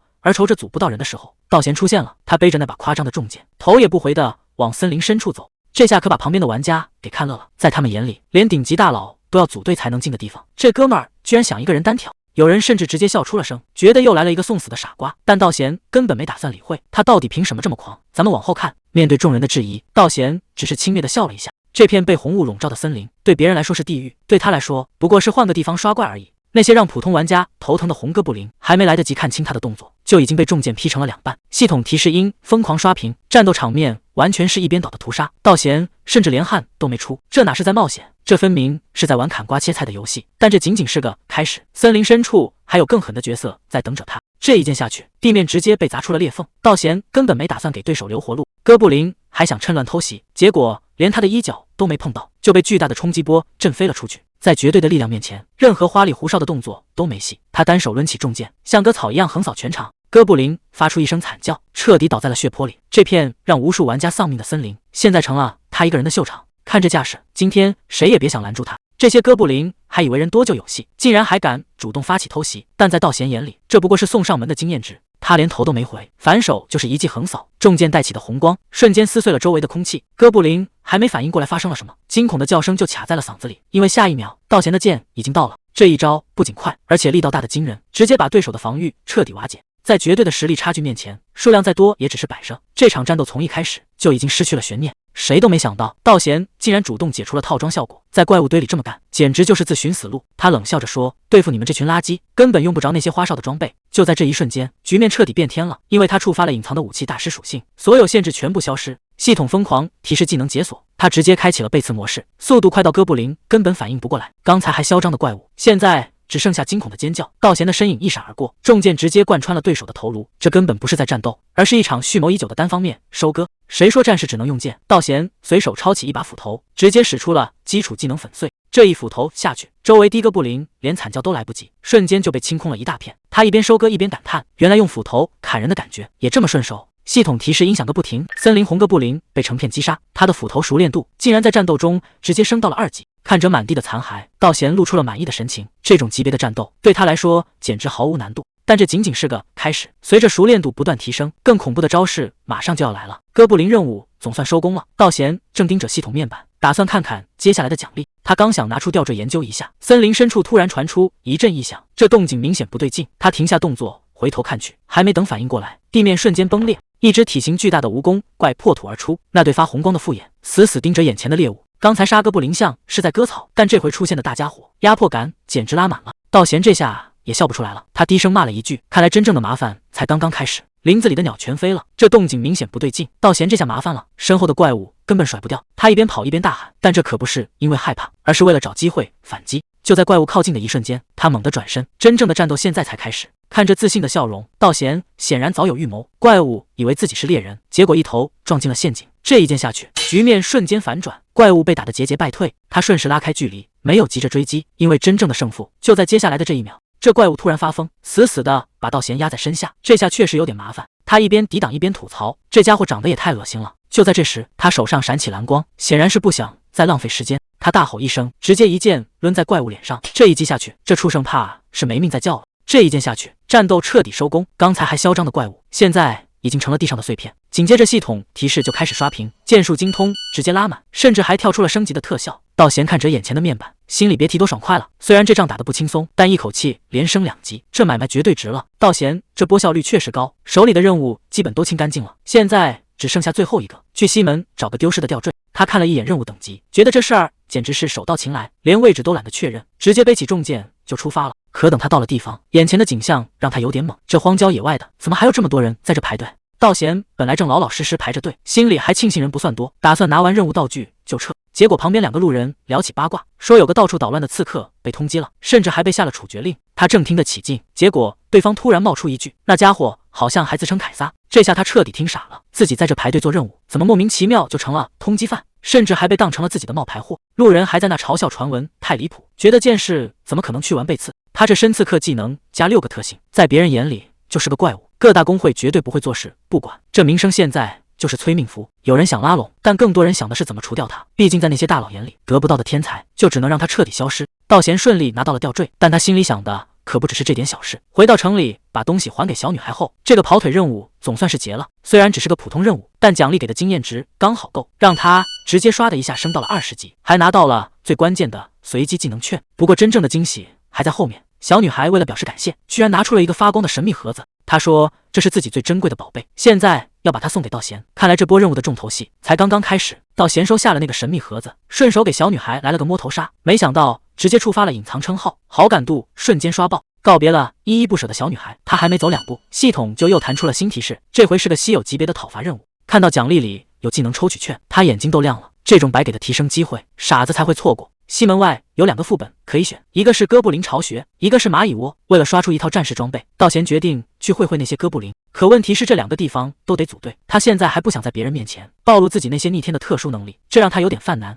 等他到了副本门口一看，好家伙，这里简直比菜市场还热闹，到处都是喊着要火系法师的，连修装备和收材料的商人全都挤在这儿了。在这种人山人海的地方，他想低调恐怕有点难度。副本门口的职业骑士简直比现实还要残酷，那个盗贼玩家还在讲什么热血和决心，结果被战士队长一句话就给怼了回去。美女，我们打得更快。转头看看另一边，法师妹子简直成了香饽饽，一群满级大佬围着求他组队，恨不得把他供起来。道贤在旁边看得一清二楚，在这个副本里，法师就是亲爹一样的存在，而像他这样的剑士，现在就像个没人要的野孩子。这下麻烦了，连门都进不去，还谈什么刷装备？就在道贤发愁没人要的时候，居然有人主动过来搭讪，对方笑得很和善，说他们等级高，只是为了做任务，完全不介意他是个剑士。这种天上掉馅饼的好事，道贤一听就觉得不对劲，但他没打算拆穿，反而决定将计就计，看看这帮人葫芦里卖的什么药。可等他刚点下同意组队，带头的那个金发男眼神瞬间就变了，这哪是带新人做任务，这分明是盯上了他这只待宰的羔羊。道贤这下全明白了，这根本不是什么运气好碰到了带新人的大佬，而是对方早就盯上他了。他们知道我是谁，这群人是有备而来的，就是他了。这身装备加上那把巨剑，在这片区域绝对找不出第2个。领头的男人冷笑一声，看来鱼儿已经进窝了，接下来的戏得演得真一点。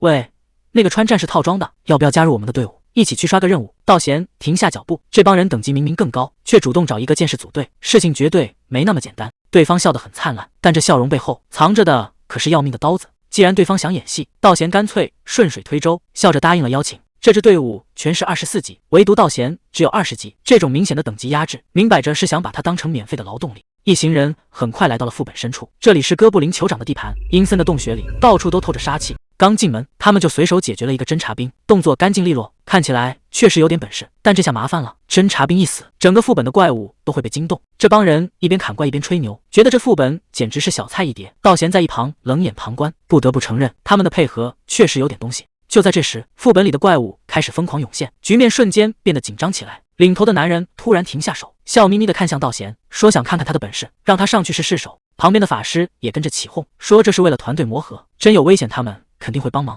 道贤心里跟明镜似的，这哪是磨合，分明是想摸清他的底细，拿他当枪使呢。既然你们这么想看，那就睁大眼睛瞧好了。行吧，既然你们想看，那就陪你们玩玩。道贤反手拔出巨剑，整个人像离弦的箭一样冲了出去，一个简单的冲锋斩，直接在怪群里撕开了一道口子。巨剑在他手里轻得像羽毛，每一次挥砍都带着让人胆寒的爆发力。转眼间，周围已经没几个活口了。旁边的金发男笑得更阴险了，他跟同伴交换了一个眼神，确定没找错人，这就是他们要找的目标。看着道贤干净利落的动作，这帮人不仅没被吓住，反而像是在欣赏一件完美的艺术品。这下麻烦了，道贤表现得越强，这帮人的杀心就越重。这帮人越看越觉得不对劲，虽然道贤的装备确实顶级，但光靠装备真的能强到这种地步吗？领头的男人怎么也想不通，一个擅长隐身和下毒的顶级刺客，在3对1的大好局面下，竟然会被道贤反杀，这已经不是等级压制能解释的了，除非道贤手里还藏着什么见不得光的底牌。法师倒是等得不耐烦了，他觉得没必要在这瞎猜，管他有什么本事，直接动手解决掉就行。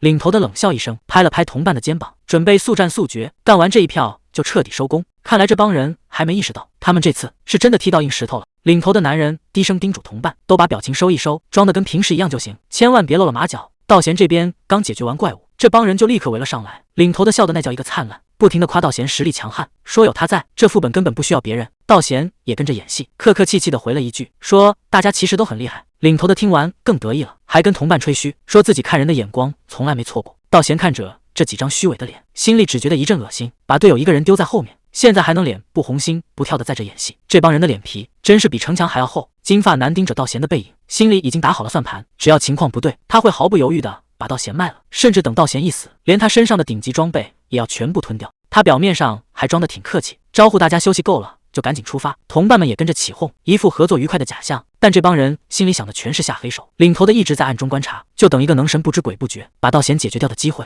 道贤其实早就察觉到了，这帮人看他的眼神根本不像是在看队友，而是在看一头肥羊，想要从他身上捞好处，恐怕没那么容易。战斗再次爆发，虽然大家还在配合杀怪，但每个人手里都留了后手，这种各怀鬼胎的局面随时都会彻底失控。这帮人还没等解决怪物，自己到仙窝里斗起来了。金发男吼着让法师瞄准点，法师却一脸委屈，觉得是怪物躲得太快。旁边的圣骑士也开始犯嘀咕，他总觉得道贤能活到现在，纯粹是因为运气好。道贤听着这些废话，心里只觉得好笑，他甚至故意卖了个破绽，把后背完全暴露给这帮人，可他们竟然怂成这样，连偷袭的胆量都没有。就在道贤考虑要不要再等等时，系统提示突然弹出 ，BOSS 关卡的大门轰然开启，沉重的石门缓缓升起，门后的杀气瞬间弥漫开来。一群全副武装的精锐哥布林已经死死盯住了这群闯入者，真正的麻烦现在才刚刚开始。金发男还在这摆谱，指挥道贤去对付精锐士兵，想让道贤当挡箭牌，他们好在后面捡便宜。可他话还没说完，转头一看，道贤竟然直接玩起了消失。这下三个人全傻眼了，刚才还在这算计人家，结果一眨眼的功夫，原地就只剩下他们三个。圣骑士这才反应过来，道贤肯定是察觉到了他们的意图，故意把这烂摊子甩给了他们。还没等这帮人骂出声，精锐哥布林已经冲到了跟前，巨大的砍刀带着风声劈头盖脸的砸了下来。金发男只能硬着头皮顶上去，这一刀下去，震得他整个人都在发麻。这回他们是真的踢到硬铁板了。金发男现在只能死命硬扛，他一边挡住哥布林的重压，一边冲着身后的女法师大喊，让他赶紧动手解决战斗。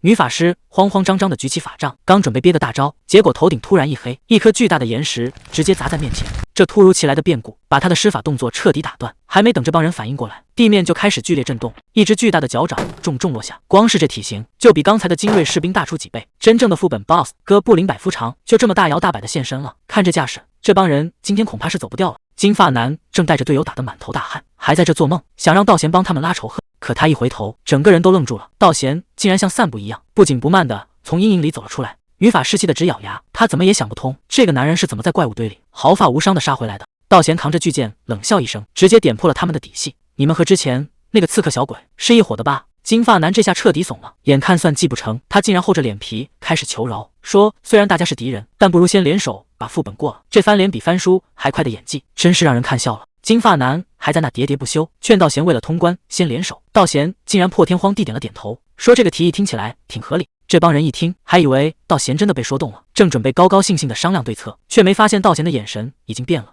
就在女法师愣神的一瞬间，道贤手里的巨剑猛然挥出，根本没给对方任何反应的机会，鲜血瞬间染红了地面。刚才那句听起来合理，不过是逗他们玩呢。道贤脸上露出了疯狂的笑意，他一字一顿地告诉这帮人，合作确实很合理，但我拒绝。系统提示刷了出来，原来这帮人全是红名恶棍，杀了他们根本不扣属性。道贤收起重剑，果然这帮家伙从头到尾就没安好心，这下副本里的障碍总算清理干净了。幸好提前用了隐身。道贤看着地上的尸体，这波直觉果然没错。旁边的男人彻底炸毛了，大喊着问他是不是疯了，居然把唯一的法师给杀了。道贤根本没理会他的愤怒，只是冷冷的反问，你知道我的座右铭是什么吗？男人还没反应过来，道贤已经亮出了手里的匕首，语气里全是杀气。他说，我从来不跟背后捅刀子的垃圾合作，跟这种人组队迟早要被坑死。男人盯着那把匕首，整个人都愣住了，这下真正的危险才刚刚开始。男人盯着那把匕首，声音都在发虚，问他怎么会有这件东西。道贤冷笑着反问，是因为这东西属于你朋友，所以你才一眼就认出来了吗？男人彻底急了，大喊着说，这根本不合理，一个剑士拿把匕首能干什么？他甚至开始威胁道贤，说这个副本的 BOSS 物理免疫，没有法师谁也别想活着出去。在他眼里，道贤手里的小匕首就是个玩具，根本伤不到怪物分毫。可道贤只回了4个字，异常状态。男人当场就愣住了，他怎么也没想到，这把不起眼的匕首才是通关副本的关键。道贤把玩着匕首，反问了男人一个问题，你觉得异常状态到底意味着什么？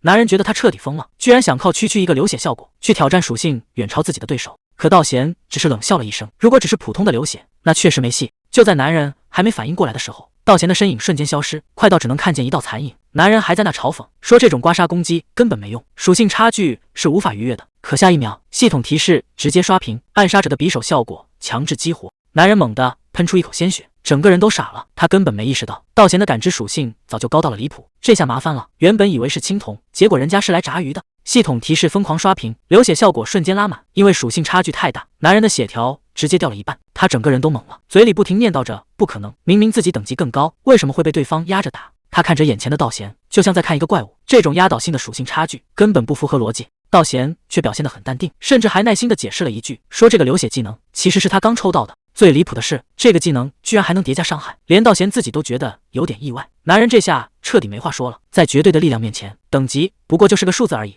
道贤看着手里的武器，自嘲地笑了笑，谁能想到这种流氓技能配上刺客武器，威力居然这么离谱。男人倒在血泊里，声音虚弱的几乎听不见，他死活都不敢相信，这恐怖的流血效果竟然不是因为开了外挂。随着系统一声提示，这个红名玩家彻底下线，道贤甚至连罪恶值都没涨。他无奈地摇了摇头，觉得这些人的临终遗言真是一点新意都没有。可还没等他收起武器，远处突然传来一声惨叫，是圣骑士的声音。镜头一转，圣骑士正被怪物死死缠住，局面瞬间失控。他一边拼命抵挡，一边绝望地大喊着该死。圣骑士看着满地的狼藉，脑子里只有一个念头，事情为什么会变成这样？到底是哪里出了错？他终于意识到，从一开始他们就不该招惹这个怪物，这根本不是一场战斗，而是一场单方面的屠杀。看着步步逼近的道贤，圣骑士心里只剩下恐惧。他想逃，哪怕只有1/1000的机会，他也想拼命活下去。可道贤根本没打算给他机会，手起刀落，动作快到让人绝望。查理甚至没看清对方是怎么出手的。系统提示再次刷屏，流血效果强制触发，因为属性差距实在太离谱，他的血条瞬间见底。圣骑士瘫倒在地上，嘴里不停地念叨着，可现在说什么都晚了，代价已经摆在面前。圣骑士这下是彻底凉了，系统判定他才是那个恶人，所以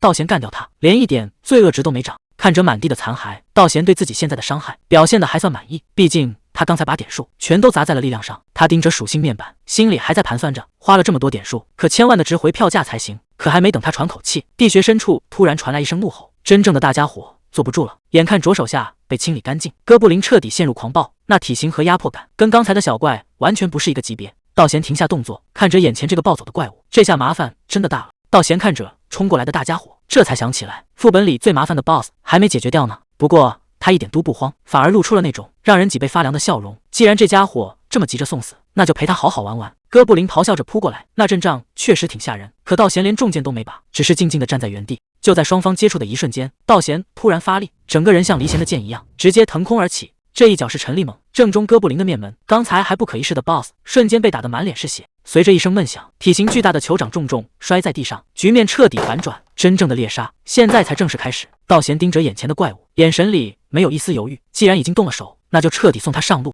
重剑在空中划出一道红光，速度快到根本无法躲闪，每一击都精准的砍在哥布林的要害上。系统提示开始疯狂刷屏，流血状态强制挂上，这家伙的血条就像决堤了一样往下掉。刚才还不可一世的 BOSS 现在只能发出痛苦的惨叫，血量瞬间跌破30%，他已经彻底被打废了。看着步步逼近的道贤，哥布林终于感到了绝望，这场战斗已经没有悬念了。道贤一步步走近，手里把玩着短刀，语气轻松的就像在散步。他说：“好了，这场闹剧该收尾了。”堂堂哥布林这下是真的被吓破了胆，竟然连反抗的勇气都没了，扭头就往地穴深处逃命。看着这家伙狼狈的背影，道贤冷笑了一声，想在猎人面前逃跑，简直是异想天开。就在这一瞬间，蓝色光芒猛然炸裂，道贤直接发动了技能，整个人凭空消失在原地。哥布林还没跑出2步，就感觉背后一阵发凉，道贤已经鬼魅般出现在他身后，贴着他的耳朵轻声问：“你要去哪啊？”这怪物当场就崩溃了，想跑根本没门。真正的绝望现在才正式开始。这一刀下去，刚才还不可一世的怪物这下彻底交代了。随着巨大的身躯倒地，系统提示疯狂刷屏，地下城通关，等级也跟着直接飙升。最让人兴奋的还是这件稀有装备。道贤看着手里的战利品，笑着说：“这次真是大丰收啊，真是缺什么来什么。”道贤正愁没腰带呢，这战利品来的正是时候。换上这件稀有装备，力量和体力直接拉满，这波属性加成确实不赖。虽然这次没能冲进排名，让他觉得有点可惜，但他心里很清楚，真正的重头戏可不只是这一件装备，剩下的奖励才是真正能让他起飞的关键。这波真是杀人越货一条龙。道贤随手一捡，竟然全是其他玩家掉落的极品。看着这面稀有盾牌，他忍不住感慨，这哥们以前肯定是个氪金大佬，为了这身装备没少砸钱。可当他拿起那把长剑时，整个人都愣住了，这武器的名字怎么听着这么奇怪？再看看对方的 ID， 道贤算是明白了，合着自己刚才干掉的还是个硬核的中二病玩家。不过管他是谁呢，现在这些宝贝全都要改性命了，反正那家伙已经彻底出局了。道贤看着手里的这些破烂，打算直接把他们换成钱。就在他准备离开的时候，真理之眼突然自动激活，这说明附近肯定有情况。果然，洞穴深处透出一阵诡异的红光，这亮度绝对不是普通的隐身术。道贤停下脚步，心里开始犯嘀咕：难道在这鬼地方竟然藏着什么稀世草药？这种送上门的好东西，他可绝对不会放过。这下真是中大奖了。道贤怎么也没想到自己竟然撞了大运，直接开启了传说中的隐藏地下城。不仅如此，他还顺手拿到了探险家称号，这运气简直没谁了。要知道，这游戏里的副本多如牛毛，不管是组队刷怪还是单人迷宫，大家早就见怪不怪了。但在所有副本里，有一种最稀有、最神秘的存在，普通玩家压根连听都没听说过。而现在，这扇通往未知的大门就在他面前彻底敞开了。这种隐藏地下城不仅位置藏得极深，连专业的探险家都很难发现。更离谱的是，它还有一套专门整人的进入条件。系统接连弹出提示，确认幸存者只有一个人，而且必须处于未组队状态。随着最后一项条件达成，大门终于有了反应。道贤忍不住吐槽，这设定简直太疯狂了！明明是个组队级别的副本，却要求玩家必须单枪匹马才能开启，这哪是给人玩的？这分明是专门给疯子准备的挑战。不过，既然门已经开了，那他可就不客气了。道贤看着眼前的传送门，心里很清楚，这种苛刻的进入条件，就算被别人撞见了也是白搭。可当他看清副本属性时，整个人都愣住了。这竟然是一个英雄级的隐藏副本，而且机会只有一次，一旦失败就再也进不来了。面对这种顶级挑战，道贤不仅没有退缩，反而直接握紧了剑柄。今天这副本他过定了。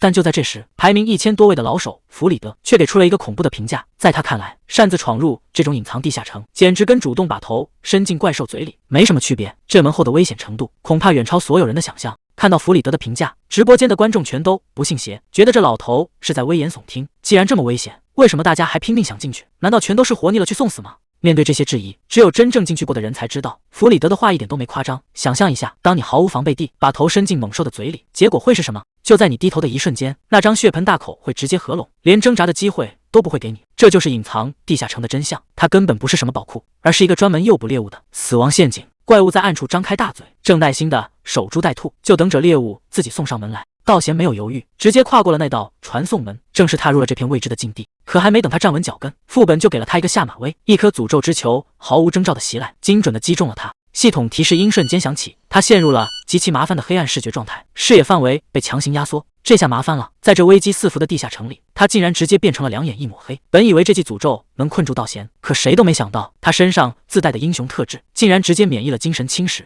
刚才那招下马威算是白费力气了，黑暗视觉的效果被强行无视。道贤毫发无伤地站在原地，他甚至还有心思调侃，这副本的欢迎仪式确实够凶狠的。就在这时，四周的黑雾开始剧烈翻涌，正主终于坐不住了。杰哈德因沉着脸现身，死死盯着这个不速之客。在他眼里，这个人类简直是不知死活。随着 BOSS 亲自下场，真正的战斗现在才要开始。杰哈德一挥手，密密麻麻的不死生物从阴影里爬了出来，瞬间就把道贤围了个水泄不通。这些怪物长得奇形怪状，散发着令人作呕的气息，简直挑战人类的审美极限。看着这些恶心的玩意，道贤忍不住皱起眉头，心里一阵反胃。这画面实在是太倒胃口了。可杰哈德却完全误会了，他看着道贤那副嫌弃的样子，还以为这个人类是被吓傻了。他得意的大笑起来，嘲讽道贤胆子太小，竟然被他的这些孩子们吓得连话都说不出来。看来这老怪物是自作多情了，他根本不知道真正的麻烦马上就要降临。系统面板一弹出，道贤这下彻底看清了，眼前的杰哈德竟然是个英雄级的有名号 BOSS。这种级别的怪物可不多见，就算隐藏地下城的难度再高，能遇到这种大鱼，那也绝对是个肥叉。道贤心里已经开始盘算了，上次干掉魔龙的时候拿到的奖励就让他赚了个盆满钵满，不知道这次这老怪物能爆出什么好宝贝。他甚至忍不住笑出了声，眼神里全是贪婪和兴奋，完全没把眼前的危机当回事。可躲在暗处的杰哈德却觉得事情有点不对劲，他怎么也想不通，一个普通人类是怎么摸到这儿来的。更让他感到不安的是，在这个男人身上竟然完全感觉不到探索者的气息。这下有意思了，一个想发财的疯子遇上了一个摸不透底细的 BOSS， 这场仗恐怕没那么简单。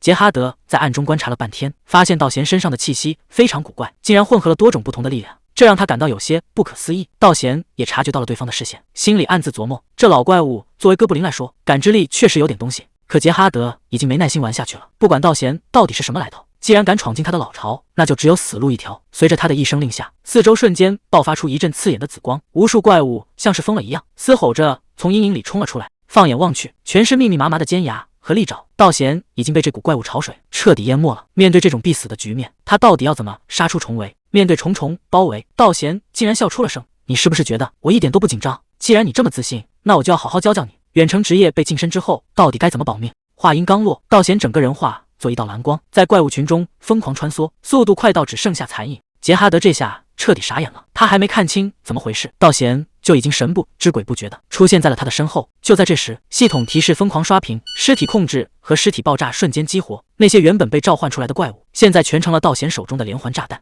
随着一声惊天动地的巨响，紫色的能量彻底炸裂。杰哈德做梦也没想到，自己引以为傲的大军，竟然成了送他上路的催命符。烟雾还没完全散去，杰哈德正狼狈的想要站稳脚跟。他以为刚才那波爆炸已经是对方最后的手段了，可他万万没想到，真正的死神早就已经贴到了他的背后。道贤浑身散发着骇人的红光，手里的短刀闪过一丝寒芒，那眼神就像是在看一个已经断气的死人。直到系统弹出流血提示，杰哈德才猛地反应过来，自己竟然已经中招了。他低头看着胸口渗出的血迹，整个人彻底愣住了，嘴里还在不可置信的念叨：这男人到底是什么时候出手的？这种速度简直比鬼魅还要离谱。杰哈德这下是真的踢到铁板了。道贤看着一脸蒙圈的杰哈德，语气轻松的调侃道：是不是很意外？我早就提醒过你，战斗的时候千万别分心。这一番话简直是杀人诛心。杰哈德气得咬牙切齿，指着道贤破口大骂：你这只不知死活的小耗子，真以为自己赢定了？他彻底撕掉了伪装，周身的紫色邪能疯狂涌动，我倒要看看你这种狂妄的姿态到底还能维持多久。话音刚落，杰哈德直接动了真格，无数道紫色的能量光柱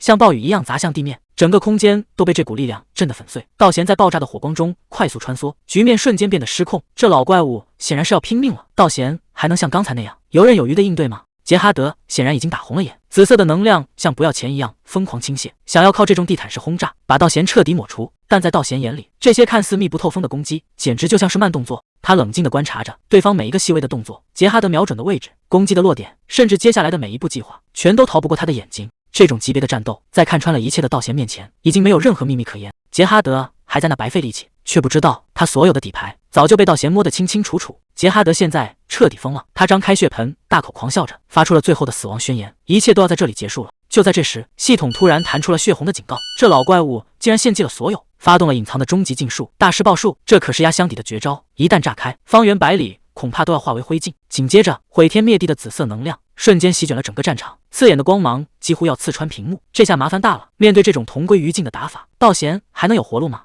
面对这重发了疯的狂轰乱炸，普通人早就没命了，但道贤却冷静的可怕。这家伙的攻击意图，还有接下来的动作，已经全被看穿了。杰哈德还以为胜券在握，直接发动了压轴杀招——尸体爆炸。这下真的麻烦了，局面还能反转吗？杰哈德以为这招必杀无疑，甚至开始盘算要怎么处理道贤的尸体。可就在这时，系统提示标记突然消失，局面瞬间反转，道贤竟然毫发无伤，直接贴到了他的脸皮上，冷笑着问他是不是打歪了。还没等这怪物反应过来，道贤的重拳已经到了，这一击要让他彻底闭嘴。被打到吐血的杰哈德居然还敢放狠话，说以后一定要报仇。可他根本没意识到，站在面前的道贤压根就没打算给他以后。面对这种求饶和威胁，道贤连一个字都懒得废，直接用拳头说话。这一顿暴揍下来，杰哈德彻底被打服了，甚至开始求饶喊停。但这可是生死局，谁会在这时候停手呢？谁能想到，刚才还不可一世的杰哈德被打之后，竟然开始耍赖。他捂着脸大喊大叫，抱怨道贤打到了他的骨头，还说这种打法简直是犯规。这下连道贤都整不会了，心里满是问号。这种货色居然也能叫英雄级 BOSS？ 除了那招尸体爆炸，这家伙简直弱得离谱，完全就是个水货。就在道贤无语的时候，杰哈德似乎又想搞什么小动作，看来这场闹剧还没那么快结束。原来刚才的求饶全是演的。杰哈德一直在等道贤放松警惕的这一刻。就在这时，这家伙竟然触发了血脉觉醒，周身的黑气瞬间暴涨。系统提示，一旦觉醒完成，他的等级将直接跨入英雄加级。道贤心里很清楚，这种级别的怪物根本不是一个人能对付的，绝对不能让他完成变身。道贤反手握住重剑，真正的死斗现在才要开始。既然对方要变身，道贤也不打算藏着掖着了，他当场开始疯狂加点，随着手指飞速点击，他的力量属性直接破百，各种增伤 buff 瞬间叠满。看着这不讲道理的数值，杰哈德整个人都懵了，这根本就不是人类该有的力量。但在道贤眼里，管你是什么级别的 BOSS， 在绝对的伤害面前，众生平等。这一剑下去，所有的阴谋诡计都将化为乌有。这一剑落下，所有的喧嚣都安静了。杰哈德连惨叫都没来得及发完，就彻底消失在红光之中。系统提示疯狂刷屏，秘密地下城正式宣告通关。作为全服首个打穿这里的男人，道贤的奖励直接翻倍，等级瞬间狂飙。这一战不仅打出了名气，更让他拿到了传说中的英雄级道具——黑哥布林萨满的复仇灵珠。看着眼前的战利品，道贤知道这趟地下城之旅简直赚翻了。不愧是英雄级副本，奖励真不是盖的。除了灵珠，竟然还爆出了一件稀有长袍。这件装备能干扰面部识别，简直是隐藏身份的神器。虽然属性描述有点模糊，但拿着绝对不亏。紧接着，一个等级全是问号的道具出现了，家族的痕迹，连道贤这种老手都看不透他的来历。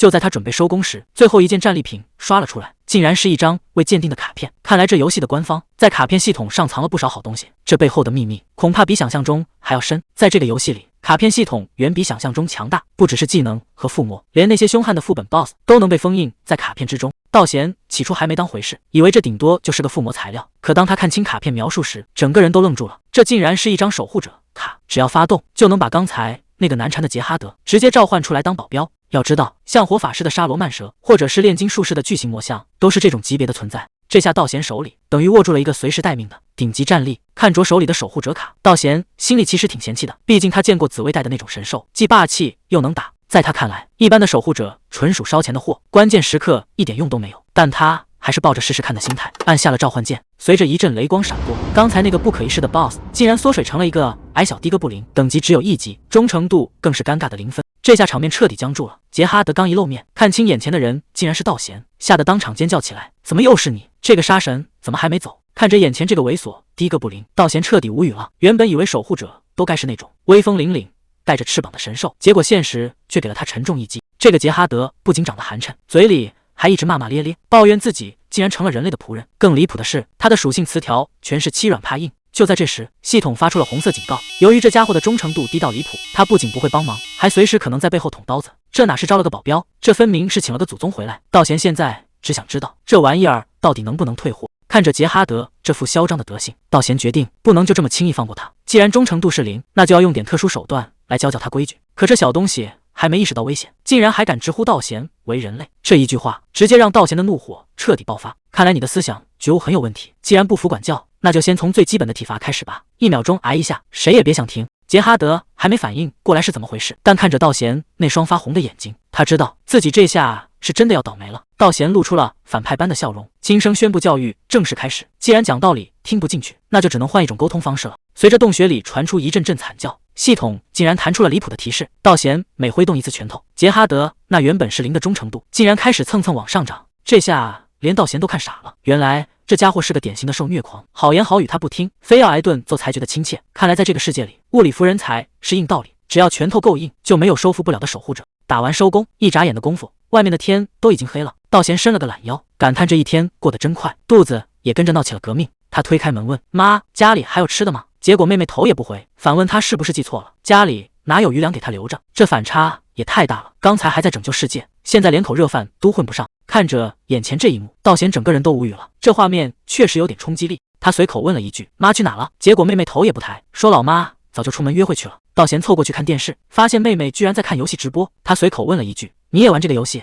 妹妹一脸淡定的反问：“现在谁不玩啊？而且我早就71级了。”听到这个等级，道贤直接愣在原地，这小丫头片子居然还是个隐藏的高手。妹妹一边吃着薯片，一边轻描淡写的说自己也就玩了半年，纯粹是靠朋友带飞。道贤听完有点纳闷，升到70级居然要花半年这么久吗？结果妹妹反手就是一个扎心，说自己可不像某些人，一天到晚恨不得住在游戏里。这天聊得真是没法接，道贤只能沉默以对。就在这时，电视里的新闻引起了他的注意，画面里提到了英雄公会。妹妹一脸兴奋地说她知道，道贤却盯着屏幕，心里开始盘算这背后的名堂。妹妹一脸认真的科普说，这个英雄公会现在可是年轻人的心头好，人气甚至能跟道贤平起平坐。道贤听得直皱眉，这公会连前10都进不去，到底凭什么这么火？妹妹的回答简单粗暴，就因为人家长得帅。电视里那个叫维尔泽的会长确实是一副标准的偶像派长相。道贤在心里暗自吐槽，这不就是个小白脸吗？结果妹妹还没完没了，非说人家跟道贤不是一个档次的。这下道贤可忍不了了，直接开启毒舌模式，吐槽妹妹长得像只鹈鹕。温馨的家庭氛围瞬间火药味十足。道贤刚打算起身去锻炼，妹妹又抛出一个重磅消息，说那个帅哥会长的视频账号现在火得一塌糊涂。道贤还没反应过来，妹妹接着科普说现在各大公会都在搞直播，播放量轻轻松松就能破亿。听到1亿这个数字，道贤整个人都坐不住了，这得赚多少钱啊？妹妹随口回了一句，听说光是收益就有10亿。道贤彻底愣住了，10亿韩元啊，这得能买多少顿炸鸡？他的心思已经完全不在锻炼上了。道贤嘴里不停念叨着10亿，整个人像丢了魂一样，自顾自地走回了房间。妹妹在后面看得直发毛，完全搞不懂这家伙到底受了什么刺激。随着房门砰的一声关上，道贤已经迫不及待重新登录了游戏系统，身份确认同步完成，熟悉的系统界面再次亮起。看来那10亿韩元的诱惑确实比什么都管用，他决定要把接下来的战斗全部录下来。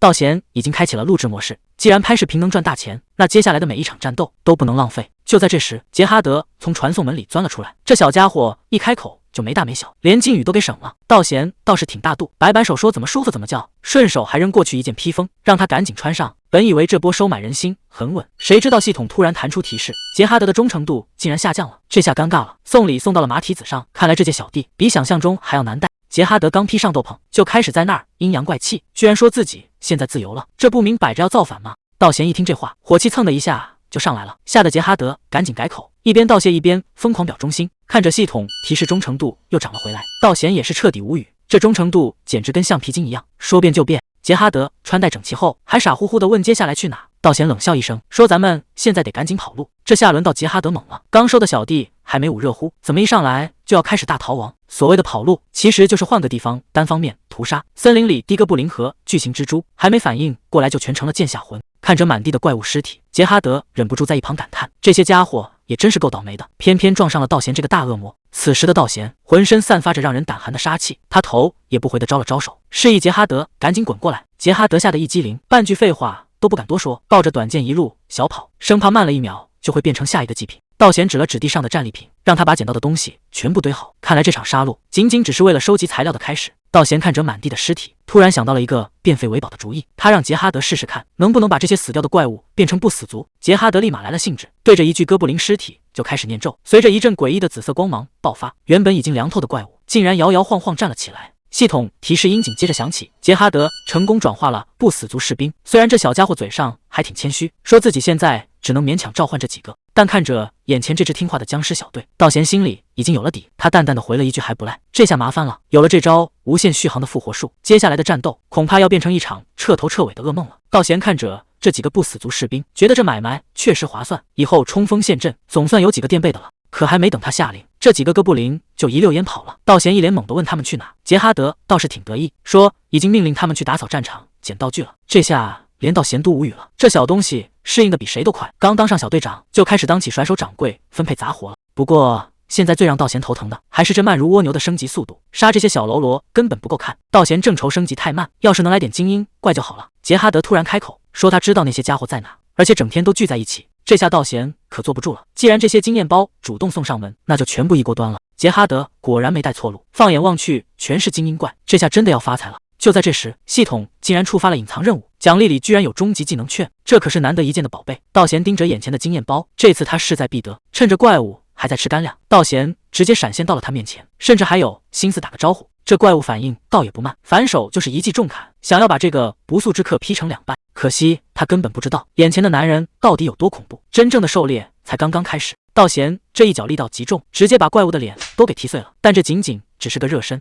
面对围上来的怪物群，他直接开启了要害突刺，整个人化作一道蓝色闪电，还没等这些家伙反应过来，身上就全是大出血的伤口。这下谁都别想活着离开。看着同伴一个个倒下，这只怪物终于坐不住了，挥着大刀就冲了上来。他以为靠蛮力能硬碰硬，结果道贤连重剑都没把，只用短刃就接住了这一击。就在怪物愣神的功夫，道贤已经绕到了他的死角，这一招下去，他连后悔的机会都没有了。道贤终于动真格了，他反手抽出了背后的重剑，这架势就是要彻底清场。怪物还想拼死一搏，发出了最后的咆哮，但在绝对的力量面前全是徒劳。这一剑下去，连惨叫声都戛然而止，整片战场瞬间安静了。在旁观者眼里，道贤简直就是个疯子，根本不像人类，更像是一个从地狱爬出来的恶魔。道贤却一脸淡定，随手把重剑往地上一插，他在等一个真正的对手。就在这时，地面突然剧烈震动，隐藏 BOSS 卡鲁克总算露面了。这体型和压迫感，看来真正的好戏现在才算正式开始。隐藏 BOSS 卡鲁克正式亮出血条，这压迫感换成别人早就跑了，可道贤却笑得异常兴奋。在他眼里，这哪是怪物，分明是个移动的顶级宝库。他二话不说，直接拔剑冲锋，甚至从高空正面俯冲下去，这打法简直是在玩命。旁边的杰哈德都吓傻了，这根本不是一个量级的战斗，道贤这么冲过去，跟送死有什么区别？卡鲁克直接开了大招，叫嚣着要震碎道贤的重剑，这一斧头下去，那是奔着要把人劈成两半去的。可谁能想到，两边硬碰硬撞在一起，道贤竟然纹丝不动，反倒是卡鲁克自己愣住了。这下麻烦了，卡鲁克显然是踢到了硬石头，道贤嘴角这一撇，真正的反击马上就要来了。卡鲁克彻底发了疯，挥舞着战斧疯狂乱劈，每一击都带着要把地面震碎的力道。可道贤不仅没躲，反而像是在跳舞一样，把这些致命的重击全部挡了下来。旁边的杰哈德都看傻了，这根本不是在战斗，卡鲁克完全是被玩弄于股掌之间。系统判定疯狂刷屏，全是完美的招架，这家伙的实力已经强到让人看不懂了。原来道贤刚才用的这招叫招架，虽然能强行化解传说级的攻击，但因为成功率低的离谱，稍微手抖一下就会当场翻车，所以根本没人敢在实战里用。谁能想到这种顶级神技竟然被他从低级抽奖里给抽中了？卡鲁克显然不信邪，再次发动了致命打击，结果道贤连眼都没眨一下，反手又是一个完美招架。这下局面彻底反转了。卡鲁克引以为傲的蛮力，在道贤面前简直就像是小孩子过家家。道贤等的就是这一刻，趁着卡鲁克大招放完的空档，他直接抡起重剑反客为主压了过去。卡鲁克这下彻底慌了，刚才的嚣张劲儿瞬间消失。道贤冷笑着嘲讽道：“你的技能已经进冷却了吧？”这简直就是死神的宣判。卡鲁克被这股杀气震得动弹不得，旁边的杰哈德更是直接被吓破了胆。局面已经完全失控，接下来就是道贤单方面的屠杀了。手起刀落，隐藏首领卡鲁克当场毙命。这一战打得干净利落，可还没等帅过3秒，道贤看到奖励直接破功，居然给了2张抽奖券。刚才还是杀气腾腾的恶魔，现在却为了抽卡兴奋的像个孩子。躲在树后的杰哈德都看傻了，这反差也太大了。道贤平复了一下心情，直接开启了刚才拿到的奖励，这可是决定命运的时刻。随着一阵华丽的特效，他竟然连续开出2个稀有技能，其中一个还是辅助职业的神技，这个叫强击的技能，能提供几乎无限的攻击加成，简直就是开挂级别的存在。这下真的要起飞了，这下道贤是真的捡到宝了。原本普通的攻击，现在每一招都带着重剑般的威力，能给自己叠增益，还能单挑，这种配置简直就是为了杀戮而生。他甚至还抽到了梦寐以求的升龙踢，更离谱的还在后面。系统界面直接被英雄级装备刷屏，全套的红色神装一次性到手。道贤冷笑着点下装备键，这身破烂哥布林套装终于可以扔进垃圾桶了。随着一阵蓝光闪过，道贤换上了全新的红蓝战士套装，全属性直接拉满。看着这身威风凛凛的神装，他自恋地问身边的杰哈德，是不是觉得他现在帅呆了？杰哈德只能被迫营业，一边夸他合适，一边感叹自家的主人实在太疯狂。没想到道贤听了反而更兴奋，甚至觉得连自己都怕了自己，这自恋程度简直没谁了。他已经开始幻想自己未来到底能强到什么地步。杰哈德在心里偷偷骂了一句疯子，结果系统马上提示忠诚度下降。道贤的直觉简直敏锐的可怕，当场就质问是不是在背后说他坏话。眼看杰哈德还在极力否认，道贤直接拔出短剑架在他脖子上，警告他要是敢越界就死路一条。这下杰哈德彻底被吓破了胆，嘴上拼命求饶，忠诚度竟然还因为恐惧直接涨了回来。这主仆俩的相处模式真是主打一个真实。杰哈德还在好奇接下来的行程，道贤头也不回的给出了答案。现在是时候去猎杀真正的 BOSS 了，想要前往下一个城市，就必须完成这个所谓的大陆试炼。系统直接锁定了目标，等级24级的野外首领蜘蛛女王伊丽莎，这就是她换装后的第一块磨刀石。看着眼前这片布满蛛网的西边森林，真正的挑战才刚刚开始。森林里早就挤满了蹲点的玩家，大家都在焦急的讨论这次的蜘蛛女王到底会刷新在哪个坐标。道贤本以为带个杰哈德就等于带了个全图挂的本地向导，结果一问刷新点，这小家伙竟然理直气壮的说不知道。他解释说这属于下一代怪物的地盘，自己这个老古董也没见过。这下道贤彻底无语了，原本还想靠情报抢个先手，结果关键时刻自家的随从竟然掉链子了。道贤正盘算着等 BOSS 一露面就直接用背摔强行开团，结果系统突然传来一声脆响，杀戮者特质竟然在这个时候激活了。不仅如此，地图上直接标记出了蜘蛛女王的位置，这简直就是官方送的全图挂。但他很快就察觉到了不对劲，